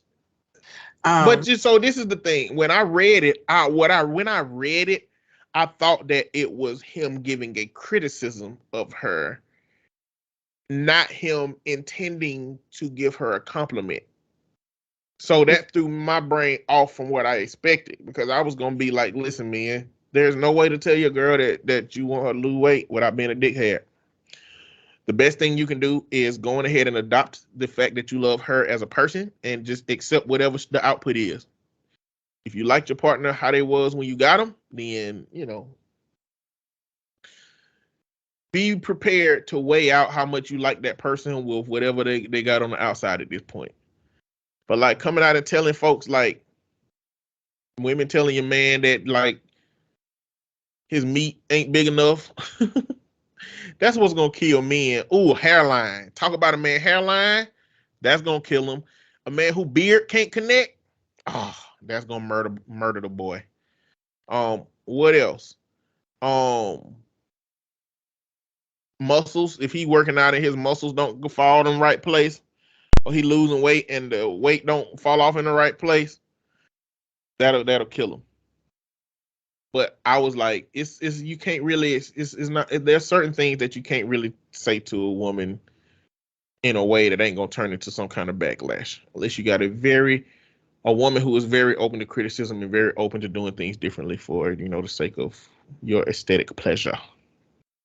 But yeah, threw me off. But yeah. If you have a letter, Reddit, whatever that you want us to review and talk about on the show, send it to our Gmail account, which is conversationconartist@gmail.com. And we'll get to it. I was trying to see. So there's a person that's suing Mariah Carey regarding her "All I Want for Christmas" song, which is so ridiculous. First of all, the song came out in 1994. Okay, and that's how I know when Christmas is upon us. That fucking song is synonymous now with the Christmas season. They start playing that shit in November, and they don't stop till mid-January. There's a guy who is saying that he co-wrote, and recorded a song called "All I Want for Christmas Is You" in 1989, and that it got extensive airplay and appeared on the Billboard charts during the 1993 Christmas season, which was the season before Mariah Carey. My thing is, it's 2022. Why? If you feel this way and have felt, why would you wait from 94 till 2022 to say some shit about this? I feel like it's probably smart. How is it smart? Because one, nobody knows you. You're nobody. I'm a Yes. nobody. Okay, I'm a nobody. But I know that if this song is continue to accumulate a whole bunch of money and I sue about it, maybe it increase the bag for me. Maybe I make more money. If it's 89 and in 93 I make this claim, Mariah Carey ain't make no damn money off of this fucking song. And now I'm broken unknown. Except I can say that Mariah Carey can't sing my song no more. 30 years later, you know how much money she done made off of that song? She probably make $100,000 to $1 million a year off of that damn song playing on Spotify all season. Well, I don't think he can take credit for it. So I just looked up "All I Want for Christmas Is You." The first time that title was used for a song was in 1966 by somebody named Carla Thomas. So you owe Carla some money if we're gonna like. Well, see, this is the thing. I don't know how they measure this stuff. You know what I'm saying? I Because don't know like, that a title of a song, because there's a lot of songs with similar. I don't know that you can sue copyright infringement for the title of a song. you know, I know it's not for the title, but then in the song that he wrote and the song that she sing, how many words overlap? Like, is that how they measure it, or do they measure it by like melody? Like, if the He's melody that saying he song title specifically. She song took the title, song title, and I don't even think that that's would it, count. Yeah. bro. Bro, you are risking getting your ass choked and thrown in a garbage can somewhere down the street. Your ass better. Mariah Carey got get rid of your ass money. She probably called Nick Cannon to be like, handle my lightweight, Nick, for your kids. And your ass is gonna get some of them fucking. Now, if you think them damn wilding out goons ain't got goons in the back that'll do some shit to somebody. Anyway, His name is Andy Stone. His stage name is Vince Vance. And he was part of a band called Vince Vance and the Valiants. He's seeking $20 million in damages, alleging copyright infringement and unjust enrichment, among other claims. The court documents describe Vance as a self-employed artist who in 1989 co-wrote a song titled All I Want for Christmas and You and recorded it in a studio in Nashville. It was later released and received extensive airplay. Stop saying that. Stop saying it was extensive, because I don't think it was. During the 1993 Christmas season, began making appearances on the Billboard charts. Carey's song with an identical name but not identical lyrics or music was released in 1994. So shut the fuck up. No, sir. The lawsuit contends that Carey and the other defendants never sought or obtained permission from Vance to use, reproduce, or distribute the song and accuses them of infringing his copyright. the article I'm reading says that there are many other songs with the same title that also Yes. hold copyright certificates for the late 80s. Yes. Copyright does not generally extend to song titles alone, with dozens of registered entries for All I Want for Christmas Is You at the U.S. Copyright Office as of Saturday. Court documents say Vance's lawyers initially made contact with Carey and others in April of last year and followed up with a letter in December. Because she don't give a fuck. Because she know you ain't got a leg to stand on. Because the song is different. The title is the same. And that's not how that worked. Now, if the song had similar lyrics, if the music was like, none of that is the same. So like, shut up. Sit down. You look stupid. 30 years later. That's why he waited. That's the only time he could get a $20 million lawsuit. He's like, listen, man, all I want, if they just pay me $100,000 to shut up, I need some money to buy this crack. I take $10,000. I take $10,000 in a gift card. Andy Stone, I want to see what he looks like. But because Mariah in 94 was she was a bigger star then than I don't know. I guess musically she was still making music then. She don't really put out a whole lot of music. It's about how much money you making, not about how much music you making. You know what I'm saying? She wasn't making no money then. The label was making the money. You can't sue Mariah Carey. He looked like no, sir. Sir. Andy Stone look like. Is that to do with his hair looking weird? Yep. Yeah. What the hell wrong with him? I don't know why his hair looked like that. Bro, there's one picture where his hair looked like that dude from that Christmas show where they had the dude with the fire hair. You know what I'm talking about? Yeah, the little claymation shows. Yeah, with the Winnie the Pooh and the Snowman. Yeah. He look a fool. He And do sit look down. stupid.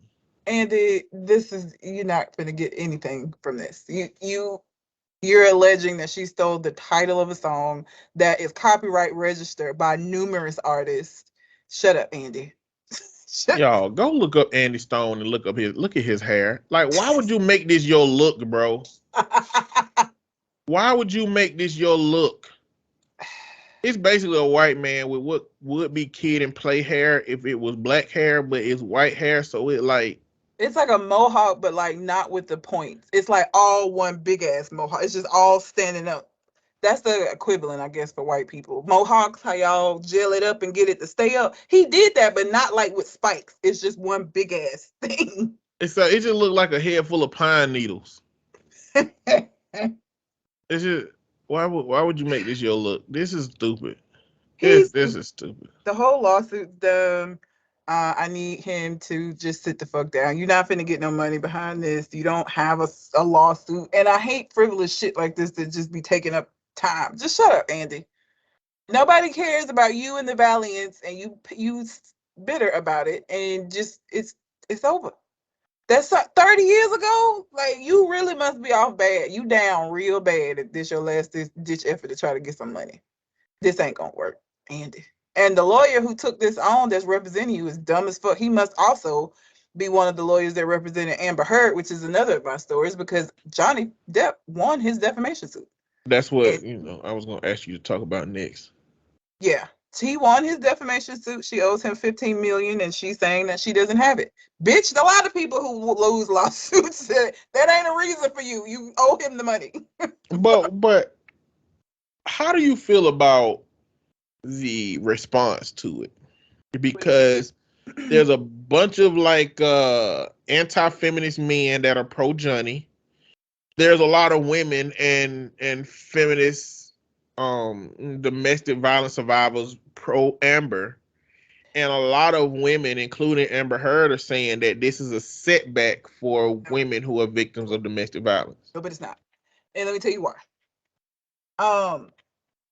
If this was the way that Amber Heard originally was portraying it to be, and she was just simply a victim of domestic violence, as there are women who are not doing anything. The husbands are abusive. Now, do I believe Johnny Depp ain't never put his hands on her or never did anything to her? No, I don't believe that. I also don't believe that she was just this innocent person who I have evidence of the fact that she wasn't. She's not. Yeah, she definitely ain't innocent. She was given as good as she was getting. And so I think that's the difference. And that's why this ain't sitting back women survivors of domestic violence, because I don't include her in that group. If the two of y'all just fist fighting each other all the time, and you're like provoking him and provoking a lot of these fights, you're not letting him walk away, like you're just as aggressive as he is, that's not the same thing to me. So she can shut up. You wouldn't even be in this situation had you not tried to portray this like what people traditionally think of when they think of like domestic violence victims. You're the one who did this to yourself, because all you had to do was shut the fuck up and get a divorce. But no, you went and did that op-ed piece, villainizing him and making it seem like you were just, trying to be your best wife self. And this nigga was just this evil ass person. You cost him money by defaming his name. You did that to yourself. Nobody told you to do that. Nobody made you write that op-ed. You did that. Now, if the shit had been true, then it'd be fine. But it wasn't true. Amber, you was out here doing a whole lot of fuck shit that you didn't mention in your op-ed. You just made him out to be this horrible, terrible person. And it sounds like both of y'all are terrible people. So no, I don't agree that this has set women back. I think Amber Heard, if anybody's to be blamed for setting women back, it's Amber Heard. I feel about her doing that shit the same way I feel about women who lie about being raped. It is already hard enough for victims to get justice and to be helped and believed. And every time a bitch lie, then the people who already feel like this isn't as big of a problem as it truly is will turn to those bitches and say, well, she lied. How we know this woman ain't lying? Well, she lied and made it up. How we know that this woman ain't lying? Well, Amber Heard made up all of this stuff and said that Johnny Depp did all of this when she was doing a bunch of shit. How we know that these other domestic... If anybody said it back, it's her doing what she did. The case and him winning it, no. I don't agree with it. I think that's bullshit.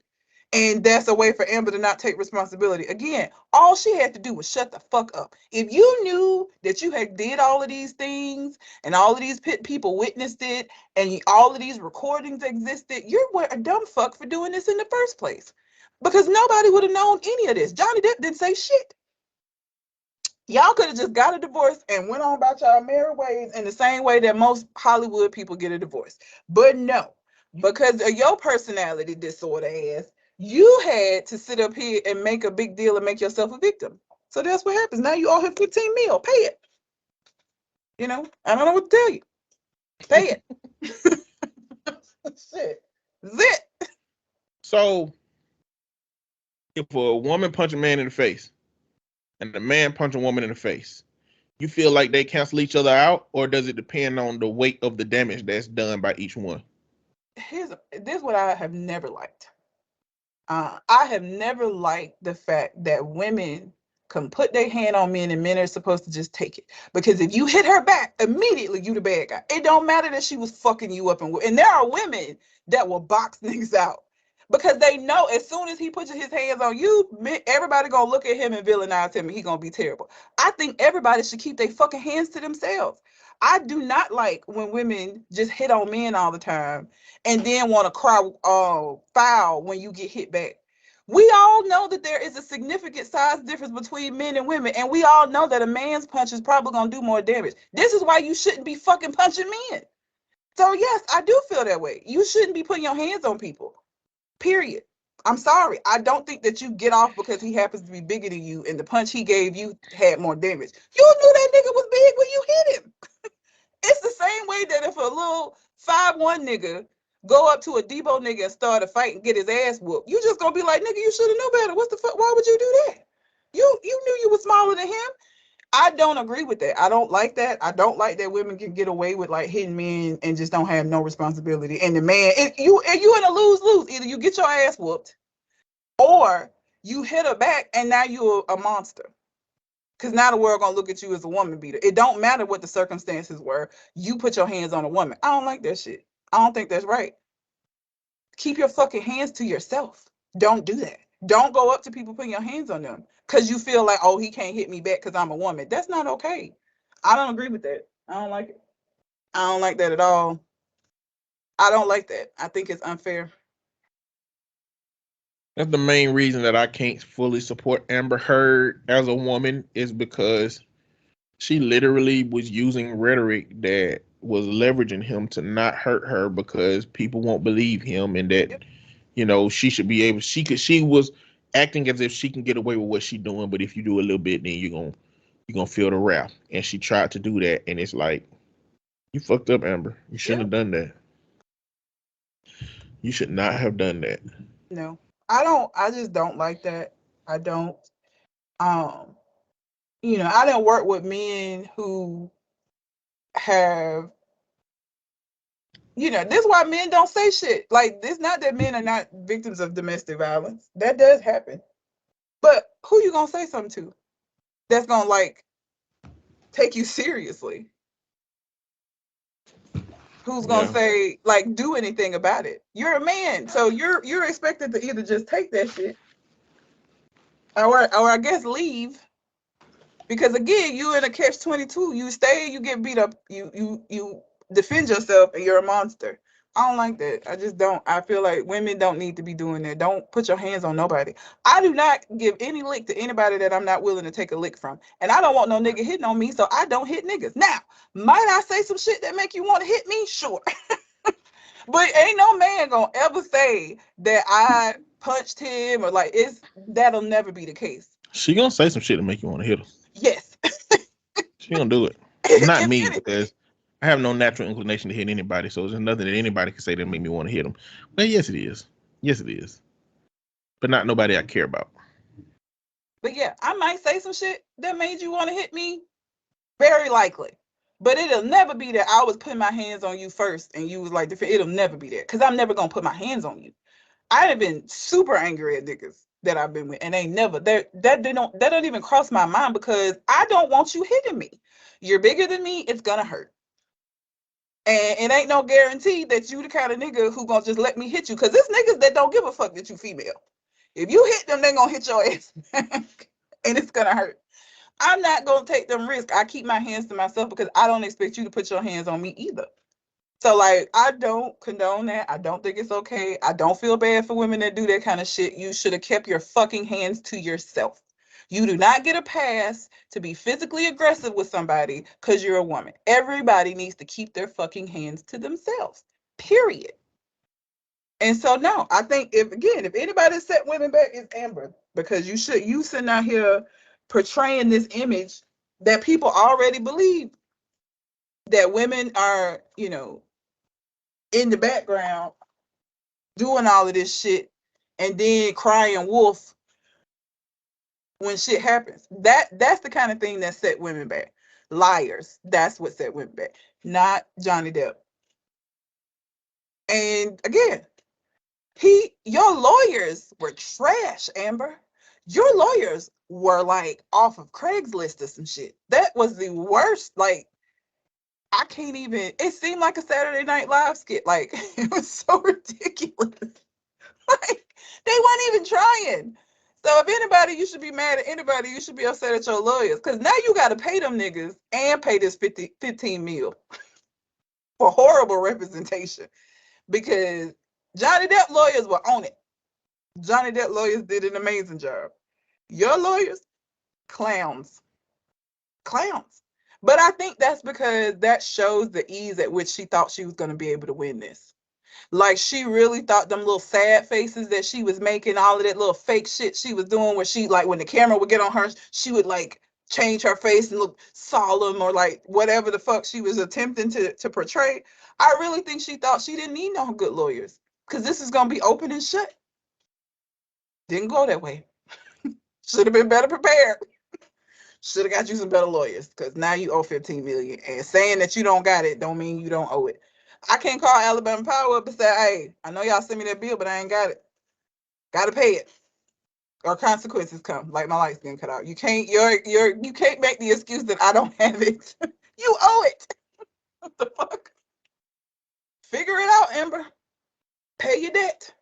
And maybe this will teach you to shut your fucking mouth again. Don't just be out here trying to, again, all she had to do was just get a divorce like everybody else. And all of the bad shit that she did, all of the bad shit that he did, all of that shit nobody would have knew about. Celebrities get divorced all the time and they come out and just be like, irreconcilable differences, get a divorce, and you don't hear nothing else about it. This could have been that, but no. Amber had to play victim. Here we are. What you get? Don't feel bad for her. Pay your money. Gotcha. So, Jada Pinkett Smith. I didn't even see nothing about her. What happened now? She finally addressed the Oscars, but everybody ain't happy about how she addressed it. She addressed it in an episode of Red Table Talk where she talked about how alopecia affects millions of people. Okay. And at the end of it, she said that she hopes that these two men can settle their differences like men, and then we all move forward and heal. And it's like Vivica Fox came out and she was just like, look, I love both of these people. I did movies with them. I did Independence Day with Will Smith. I did Set It Off with Jada Pinkett. And she not taking accountability for this situation. Like, he ain't said nothing, so we don't know what accountability he is or isn't taking. But like, okay, alopecia do affect me. She's addressing the fact that if this joke did create an issue for her, which she is validating by doing an episode on alopecia, right? Yeah. That means that Will Smith was doing this in defense of her. So how she came to feel about it, like, him doing that is connected to her. Yeah. You know what I'm saying? So like, it feels like she should have said more than these two dudes need to figure their shit out. And alopecia is a problem for people. She's like disconnecting that whole connection from that, what happened to that. Because she doesn't want it to have anything to do with her, even though it did. Like, in the background, is she telling Will, I appreciate you for jumping up there and doing this for me? Is she saying that to him? Or is she berating him? Is she saying, good and goddamn well better not to be doing no shit like that? I wish I was a fly on the wall in their conversations in their relationship. I don't know. Again, if you look at the video, when the joke was first said, it doesn't seem like he became upset about it till he saw her face, till he saw like how she was looking regarding it. And again, I don't know what it's like to lose hair. I hope I never find out because my head is shaped weird and I don't think I can pull off the bald look. I have to get wigs because I can't walk around hairless. I don't think that I don't think I can pull that off. Everybody can't do that. Okay, that being said, even with me appreciating what she may be going through, and Jada's cut her hair off voluntarily. Her and Willow both have rocked this style. And again, I didn't even know. I happened to see in passing prior to this incident happening something about her having alopecia. I just assumed she was doing it because she wanted to, because she's done that before. So I didn't even know she was suffering with alopecia. But the joke was so innocent and didn't even really have any. She did look like what's her face in that movie. She does. Like she favors her. I don't know. Jada problematic. I think she always has been, but I feel like since she's been doing Red Table, people really getting a chance to see like how problematic she can be. And I don't know. I just want her to shut up. She should have just not addressed it at all. If that's all you had to say, you should have just not said nothing.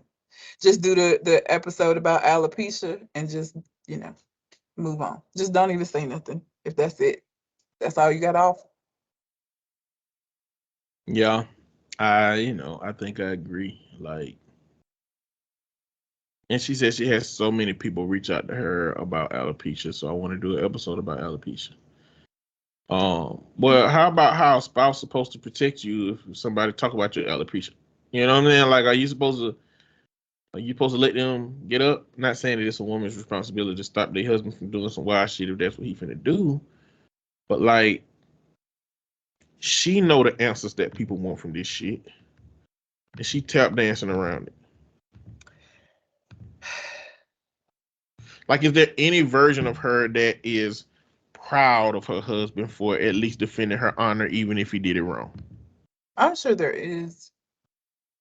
I think that if people hadn't negatively responded to it the way that they did, because I feel like the overall response, there were people that were like, that's what you're supposed to do as a man. You're supposed to take up for your woman. But I think the overall response to it was negative. I think if it had been overall positive, she'd be praising him in on the Red Table for that shit. But she can't do that without taking some backlash herself. So she just decided to try to neutral her way out of this. And there ain't no way for you to be fucking neutral when it was about you. So I don't know. I'm tired of Jada. That's just what it is.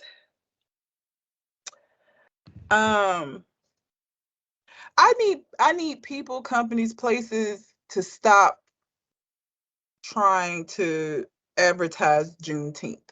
Just don't. Just don't. Just just don't do it. Like you don't. Just don't. Um, the Children's Museum of Indianapolis has had to apologize because they get received backlash because they in their cafeteria decided it was a good idea to have a Juneteenth watermelon salad. What? Like, these things are so overt. It's like nobody should have to tell you that is problematic, that aligning Black people with watermelons is not a good idea. Don't do that. Watermelon salad, first of all, I don't even know that would be good. Like, you put watermelon. I've seen fruits in salad. I don't like sweet things that are not supposed to be sweet. So I don't ever eat them salads with fruit and like that sweet vinegar. I don't do that. However, even in me saying that and seeing those salads, I don't know that I've seen a watermelon version before. Why would you do that? Like, the tone deafness. I don't even know why you would need Black people in the room when you was coming up with this menu for somebody to say, hey, man, not on Juneteenth. Like, everybody know that chicken and watermelon are stereotypes applied to Black people. Stay away from those things. Like, everybody, please, just stop trying to make a profit off of Juneteenth. Yeah, because you just keep fucking it up. Just stop it. Please stop. Please. I feel like every week is something. Walmart with the fucking ice cream. Now this fucking museum with a watermelon salad. Like, just stop. Please. They got Creamalicious sold out at Target. What the hell is Creamalicious? When Juneteenth did this, when Walmart did this, they pointed out a black ice cream creator to support, and it's called Oh, Creamalicious in Target. And okay. so, yeah, they ran that shit up. Good Can't for even that. find that shit in Target right now. Watermelon salad. I'm looking at it right now. It looks disgusting. It looks so gross. But let me read their apology, because as a museum, we apologize and acknowledge the negative impact that stereotypes have on communities of color. The salad has been removed from the menu. We are currently reviewing how we may best convey these stories and traditions during this month's Juneteenth celebration, as well as making changes around how future food selections are made by our service provider. Our food service provider uses the food and beverage menu to commemorate and raise awareness of holidays like Juneteenth. The team that made this selection included their staff members who based this choice of food on their own family traditions. As we work to create a culture of empowerment and inclusivity, we know there will be stumbles along the way. Um, as a museum, we have put significant effort behind sharing the critical and diverse stories of a wide range of individuals. We've also placed a strong emphasis on expanding DEAI initiatives throughout the museum. We resolve to do better and continue bringing all voices forward in our work. Whose family tradition is watermelon salad? That sounds like some white shit. Again, please, if you listening and you've heard of watermelon salad, please let me know. I don't think this is a thing.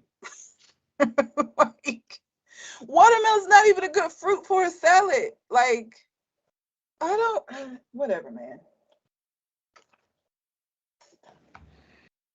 I don't know what to say.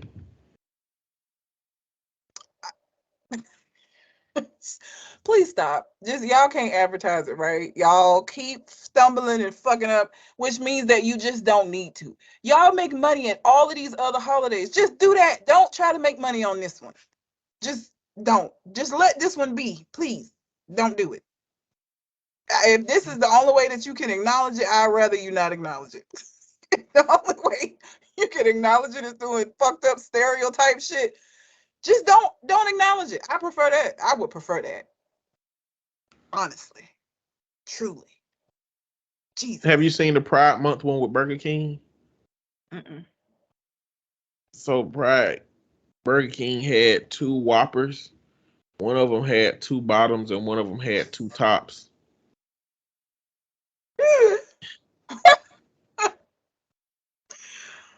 That's performative allyship. You're doing it for the gangs, not for the people. That's sad. This salad looks disgusting. You wouldn't eat a salad with watermelon in it? No. You don't like watermelon? I love watermelon, but I You wouldn't wouldn't, eat it in a salad. you wouldn't eat watermelon and lettuce together? Absolutely not. What about strawberries and lettuce? I already told you I don't eat them. You know, I don't like things to be sweet that aren't supposed to be sweet in my mind. So I don't eat any of them sweet salads with fruit. Blueberries and lettuce. Blueberries ain't sweet. No, it's a fruit. I eat my fruit separate from my A salad. tomato is a fruit. It wasn't before they changed that shit. It was considered a vegetable. Then they Uh-uh. decided it was considered a vegetable. They just changed that some years ago. Like, it's not nothing they changed. It's just like anatomically, it is a fruit. Well, in my mind, it had always been a vegetable, and then it was changed to a fruit. And so now my mind still views it as the vegetable it always was. But a blueberry has always been a blueberry, been a fruit. So I don't eat salads with fruit in it. So Except for technically. whatever. But this, I don't even know what all this other stuff is. Okay, look like maybe some feta cheese on top. It looks disgusting. It looks so nasty. And I don't know Like, what if you're just going to make a watermelon salad, it just can't be lettuce with watermelon in it. You know what I'm saying? Like, if you're gonna make a watermelon salad that you want black folks to eat, it gotta be different, man. It gotta be different. It can't just be you can put chunks of watermelon in a little box with lettuce and cheese in it. Come on, man. Don't nobody want no damn cheese with their watermelon. The hell wrong with y'all? Have y'all even ate a goddamn watermelon before? Ever in your life? What hold on. Session in order. What do black people eat? Fried chicken? No, that we know that's racist. They eat watermelon. What? Well, they eat watermelon. What do they eat it in? I don't know. Probably a salad. Probably a salad. Oh, what else would you eat watermelon in? The answer is we eat that shit by itself, motherfucker. Watermelon salad is a thing. Watermelon salad is every kind of salad is a thing. Probably except a kiwi salad, because don't nobody fucking use kiwi for shit. What's wrong with kiwis? Are they hard to source? Why ain't no kiwi vinaigrettes? Why ain't no kiwi flavored nothing? It ain't nothing. Kiwi is so. I hate cutting up a kiwi, getting that fuzzy shit off of there. Maybe it just ain't no labelless way of getting that shit off the kiwi. Which No, you gotta peel it. It take too long. I like kiwi, but I don't buy when I buy kiwi, it's already chopped up in a fruit salad. I don't buy kiwis, and like the only time I bought some golden kiwi because I'd never seen it. They're delicious, by the way. But even then, I was still pissed off because I had to fucking skin the shit. I hate that shit. This watermelon salads look better than the one that they were offering at the museum, but it's still not. It's feta cheese. One of them got mint in it. This looks disgusting. Like the watermelon don't belong in a salad, white people. Because I feel like these are all white people that have come up with these salads. Again, if you're black and you eat watermelon salad or you're fat, because they said that this was people who brought these recipes from their own like family traditions. Black people, is this? Are we doing this? Is this a thing? I feel like no. I feel like we know that watermelon is one of them things that you just eat on its own. Just get you a good old slice or get it cut up. I like to get it cut up from Publix. But this shit looks disgusting. This must be white people. It's gotta be. It's got to be. I just can't. This looks awful. Like, again, they look fancier. And feta cheese, I'm thinking about the taste of feta cheese and putting that with a watermelon, and why would you do that? Any cheese and watermelon. I don't. Stop trying to profit off of Juneteenth. Y'all can't advertise it. You can't provide products. You just. I haven't seen anybody get it right. So I think maybe we should just stop this. Just don't do it. Y'all fucking it up horribly. Agreed. Michael B. Jordan and Lori Harvey apparently have broken up. I don't really give a fuck. People seem to care because y'all love to put, relationship goals on these people not knowing what the fuck their relationships are like. But I don't really care. They seem to be a wholesome couple, though, Rand. I mean, man, I don't really care. It's just another couple that didn't work out. That shit happens because people don't work out sometimes. And you don't know what goes on behind. Of course, they're both celebrities and both have brands based on their names. Of course, they're going to present a certain image to the public. That doesn't mean that that's what's really the fuck going on. Them niggas could have just been getting together for photo ops. I mean, people do that. We don't know. You don't know what people do behind closed doors. So I really just ain't never understood people getting so wrapped up in relationships.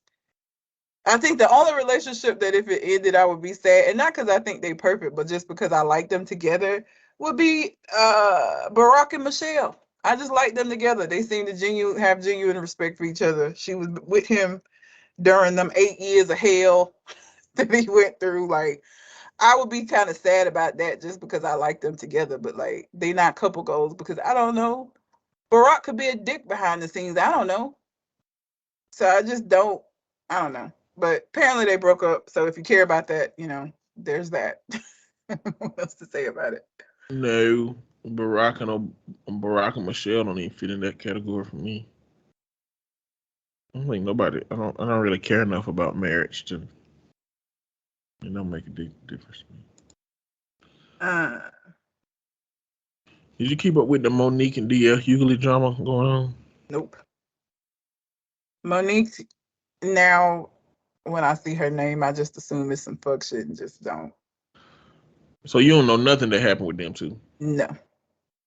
Not So at all. they did a show in Detroit, I think, and DL Hughley was the last to go on, and Monique got up there and just went off on him and Steve Harvey and other people, basically talking about his dog, talking about he got a dog to keep people away from him, and how this is about money, and so DL was taken by surprise, and so on the internet she came out and was like, D.L. Hughley said he was the headliner for the show. He was supposed to go last. So all of this was about him going after her. She wanted to be the headliner. She was saying that she don't headline for nobody. Like, she's a big name. She don't like go before other people. She's a headliner. No, you're not, Monique. Look, she posted her contract and it said that she was the headliner. He posted his contract and it said he was the headliner. So it looked like some janky promoter stuff that happened for real. They both signed two different, things. But why would you not check into it and just assume that this was his doing and get on stage and go on a rant? And he said, like, I hadn't talked to Monique in 3 years before this. And the first time I heard from her, we were at a show and she unloaded this shit in front of the people that'll be entertained. They not trying to hear your fucking shit. This is why I don't fuck with Monique no more, because she do this kind of shit. Like, that was not the way to handle that. And now you look like a dumbass because both of you got contracts that said the same thing. So he didn't even do anything wrong for you to get out there and go on your little tirade that you went on. That's why adults check into stuff before they respond instead of assuming and just getting out on stage making an ass of themselves. Like, that's so immature. Why would you even do that? Like, even if it was true and he did do that, that was not the way to handle that. He said that this should have been a different conversation. But he said, and I didn't know this, but he said, like, she said that I have my dog to keep away. She said, that's not why I have a dog.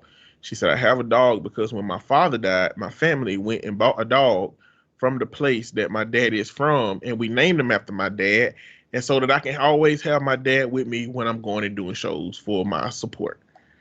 And then he was like, it's like when you hear the stories and you be like, okay, well, Lee Daniels might be tripping, Tyler Perry might be tripping, Oprah might be tripping. Well, I found out that the common denominator is you. And he was like, it seems like Precious wasn't just a fictional movie, it was an autobiography. Because you know how the hell Hughley go in. he was going in.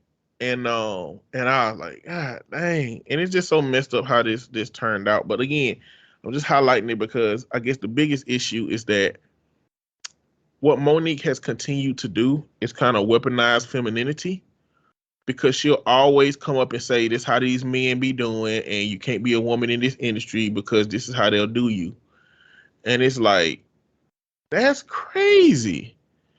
How she like continues to engage in that kind of like game. The way that she sees herself is not the way that we see her. Like, she elevates herself to statuses that are not like, I don't know that Monique in 2022 is a headliner.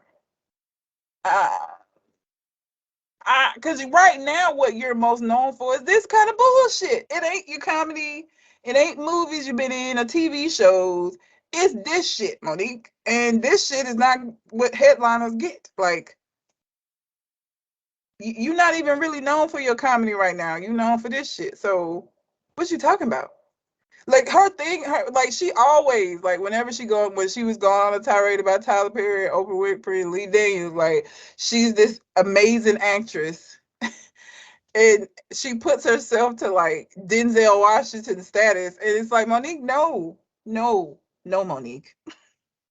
No, ma'am. You're not.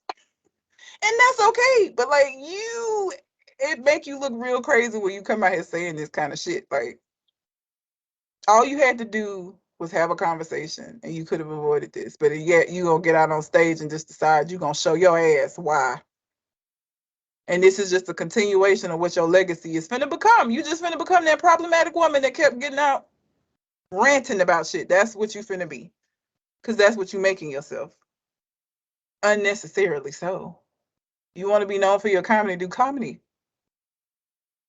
And stop doing all this controversy shit. Like, that's why I don't, like, when I see her name, I don't read the article. Because I know it's going to be some fuck shit. So I don't bother. So I had no idea this even happened, but I'm not surprised. It's Monique. And, you know, she was like, I'm the motherfucking queen of comedy. What do I look like headliner for somebody? And D.L. Hughley was like, I was the king of comedy, but I'm be bringing that shit up because everybody know that comedy and what you do is not about what you've done. It's about what you do. Yep. You know, and he got like went in about that shit. And I was like, man, that shit wow. I don't, you know, she's annoying. I just, whatever. Yeah, I didn't have a whole lot. Yeah, me either. There's a Georgia teen that they're trying to give 24 felonies What they because do? he threatened a sheriff over Young Thug and YSL arrest. He got to be mentally ill. He got to be. Quartavious Minder. I can't even spell this. I was here he is. He looks like a little nutty. He allegedly posted messages on social media threatening to assassinate the Fulton County sheriffs if the rapper wasn't freed. So I guess it was more about Young Thug. Georgia officials have arrested an 18-year-old who they say threatened online to kill a sheriff and his wife over the arrest of rappers Young Thug and Gunna and others. Fulton County Sheriff Patrick Labatt, alleged to be the target of the threats, announced the arrest on Friday. Quartavious Minder was booked into the Fulton County Jail last week on 23 counts of making terroristic threats, records show. He's being held without bail. It's unclear if Minder has a lawyer to speak for him. My only problem with this is that white people don't get this same energy when they do terroristic threats. Hell, we can't even get them to admit to shit being terroristic when white people do it, but you know. Quartavious should have made better decisions. Over Young Thug, that nigga don't care about you. Local news outlets report Minder threatened to kill Labatt, his wife Jackie, and the Atlanta School District's police chief on various social media pages if they did not release Young Thug, whose legal name is Jeffrey Williams. Hashtag free thug or I'ma shoot you and your wife, Minder wrote, according to the arrest reviewed by the Atlanta Journal-Constitution. He allegedly wrote on the sheriff's Instagram page a second time hours later saying, I'ma assassinate you. Among the 28 people charged in the racketeering indictment is these names, Jesus, Tinquarius Minder. It was not immediately clear if he and Quartavious Minder are related. I would say with them names, they probably are. Wow. Tinquarius? We take these kinds of brazen threats seriously, Labatt said in a statement. Social media, cyberbullying, and hiding behind a keyboard would not protect somebody from criminal prosecutions. Officials allege Young Thug leads the Young Slime Life gang, arresting him and 27 others in a sprawling indictment brought under Georgia state's racketeering law. It charges the gang members engaged in murders, shootings, carjackings, and other crimes. Young Thug was denied bond Thursday after a Fulton County judge expressed significant concerns about letting him go home on house arrest. Prosecutors said they plan to offer plea deals to some of the defendants in exchange for testimony, but said some witnesses are already being threatened. Our witnesses in these cases are being threatened with violence, serious violence, and death. Young Thug's lawyer strongly denied that he participated in any crimes. This is not the hill to die on, Quartavious. Really? It is to him. It is to him. It's Young Thug. I ain't never liked nobody, even in my youth. I don't even remember what artist that I was like gaga over when I was like 18. But like, ain't none of them niggas worth me going to jail. No, I don't give a fuck who it was. Like, and you know that your black ass is gonna get treated differently. You're gonna be treated differently. Again, if this had been somebody white doing this, 24 felony counts? I don't think so. Hell without bond? Don't think so. But the fact of the matter is, and this is what I keep saying, is that it don't matter how unfair the justice system is. Like, it don't matter. The fact of the matter is that your black ass is not going to be treated the same. And you know that when you start doing shit. It don't matter. Is it unfair? Sure. But is it reality? Yes. So don't be doing shit because you're not going to get treated the same. And you saying that you're not getting treated the same is not going to change that you're not getting treated the same. Like, I don't commit crimes, one, out of my own moral compass, but two, I know they're not going to give a fuck about me.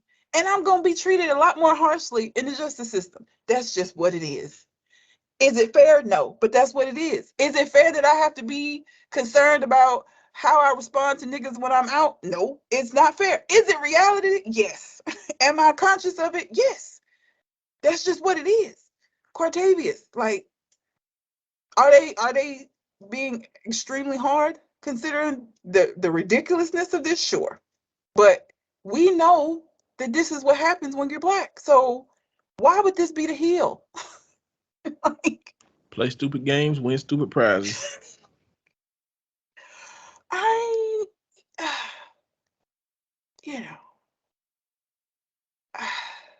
it's dumb. Even if Tinquarius or whatever the fuck his name is your cousin, your brother, whatever, it's still stupid. Because now y'all both just gonna be in jail. I don't know how that serves anyone. So even if it is a family member and it isn't just all about Young Thug, which would be really dumb, it still don't change the fact that what did you accomplish by doing this other than to get yourself in trouble? Like, what? It's fucking stupid. This is not the hill, but you ran up there. Now it is your hill, not the one I would have chose personally. Loyalty in the streets. They're gonna help him. He looks kind of small. Is he gonna have that same loyalty when he go to big boy prison? Because you 18, you're not gonna be treated as a juvenile. You're gonna be treated as an adult, and your little small ass is gonna be in there with like people who did more than just make a threat, who fucking kill people. So is his loyalty to in the streets gonna help him in prison? I Highly mean, he doubt it. might think so. He's gonna find out he's wrong. Maybe this was an elaborate plan to meet Future. Young Thug. Say a Future, Young Thug.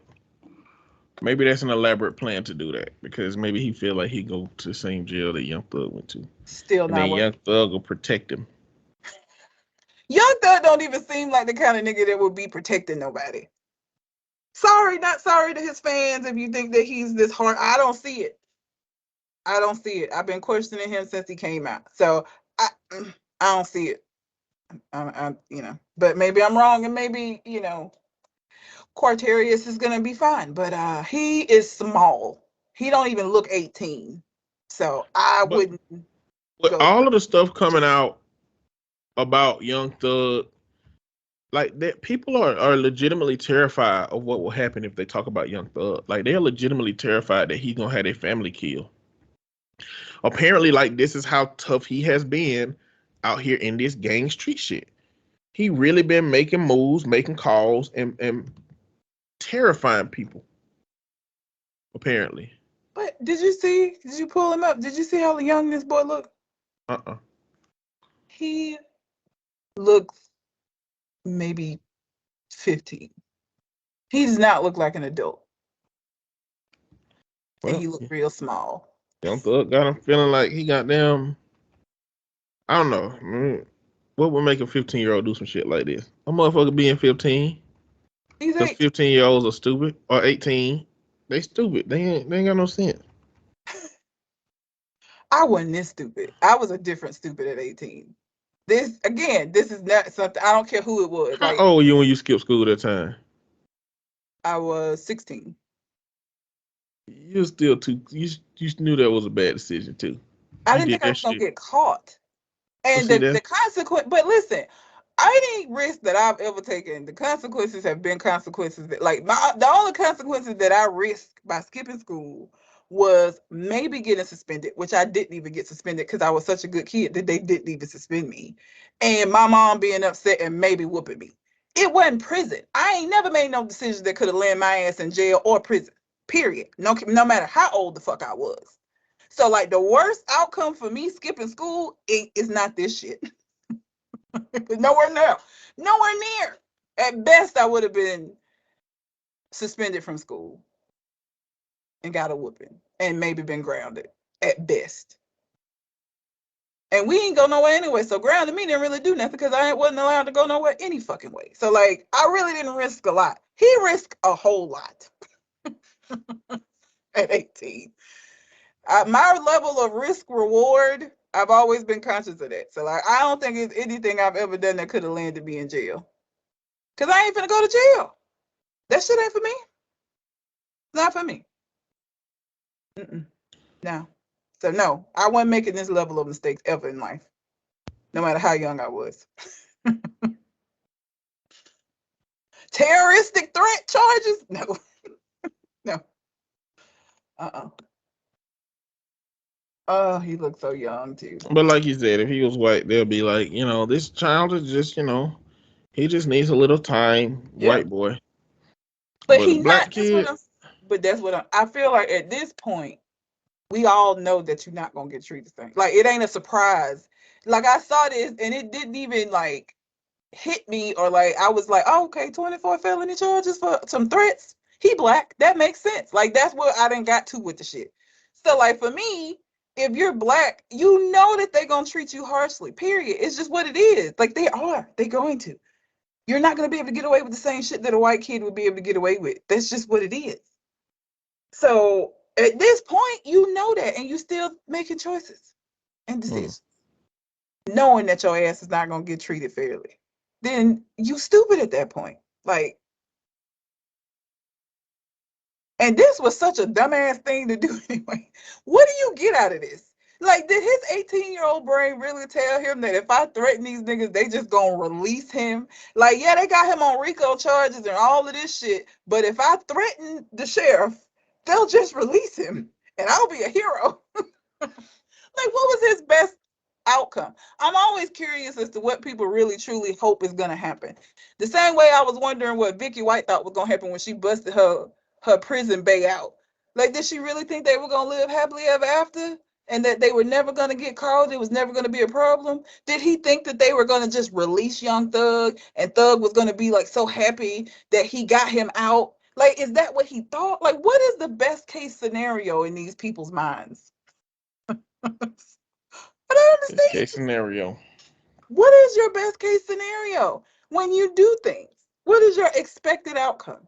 I'm always curious about that because I'm like, this checks for what I would have assumed would have happened from making threats. But what did he think was going to happen?